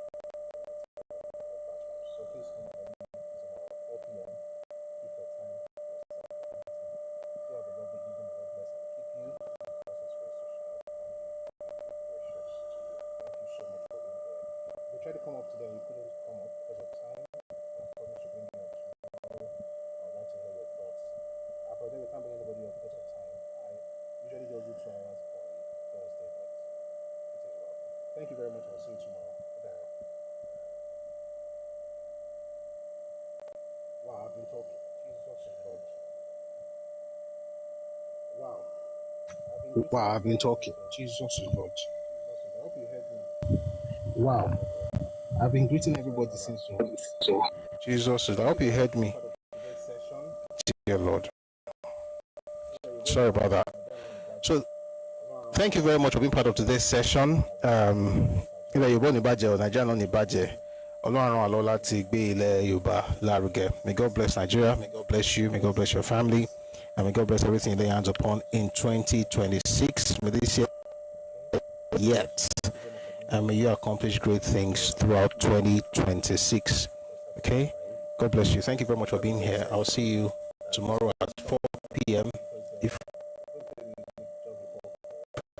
have a great session. Please let's come music just before 4 and between 4 and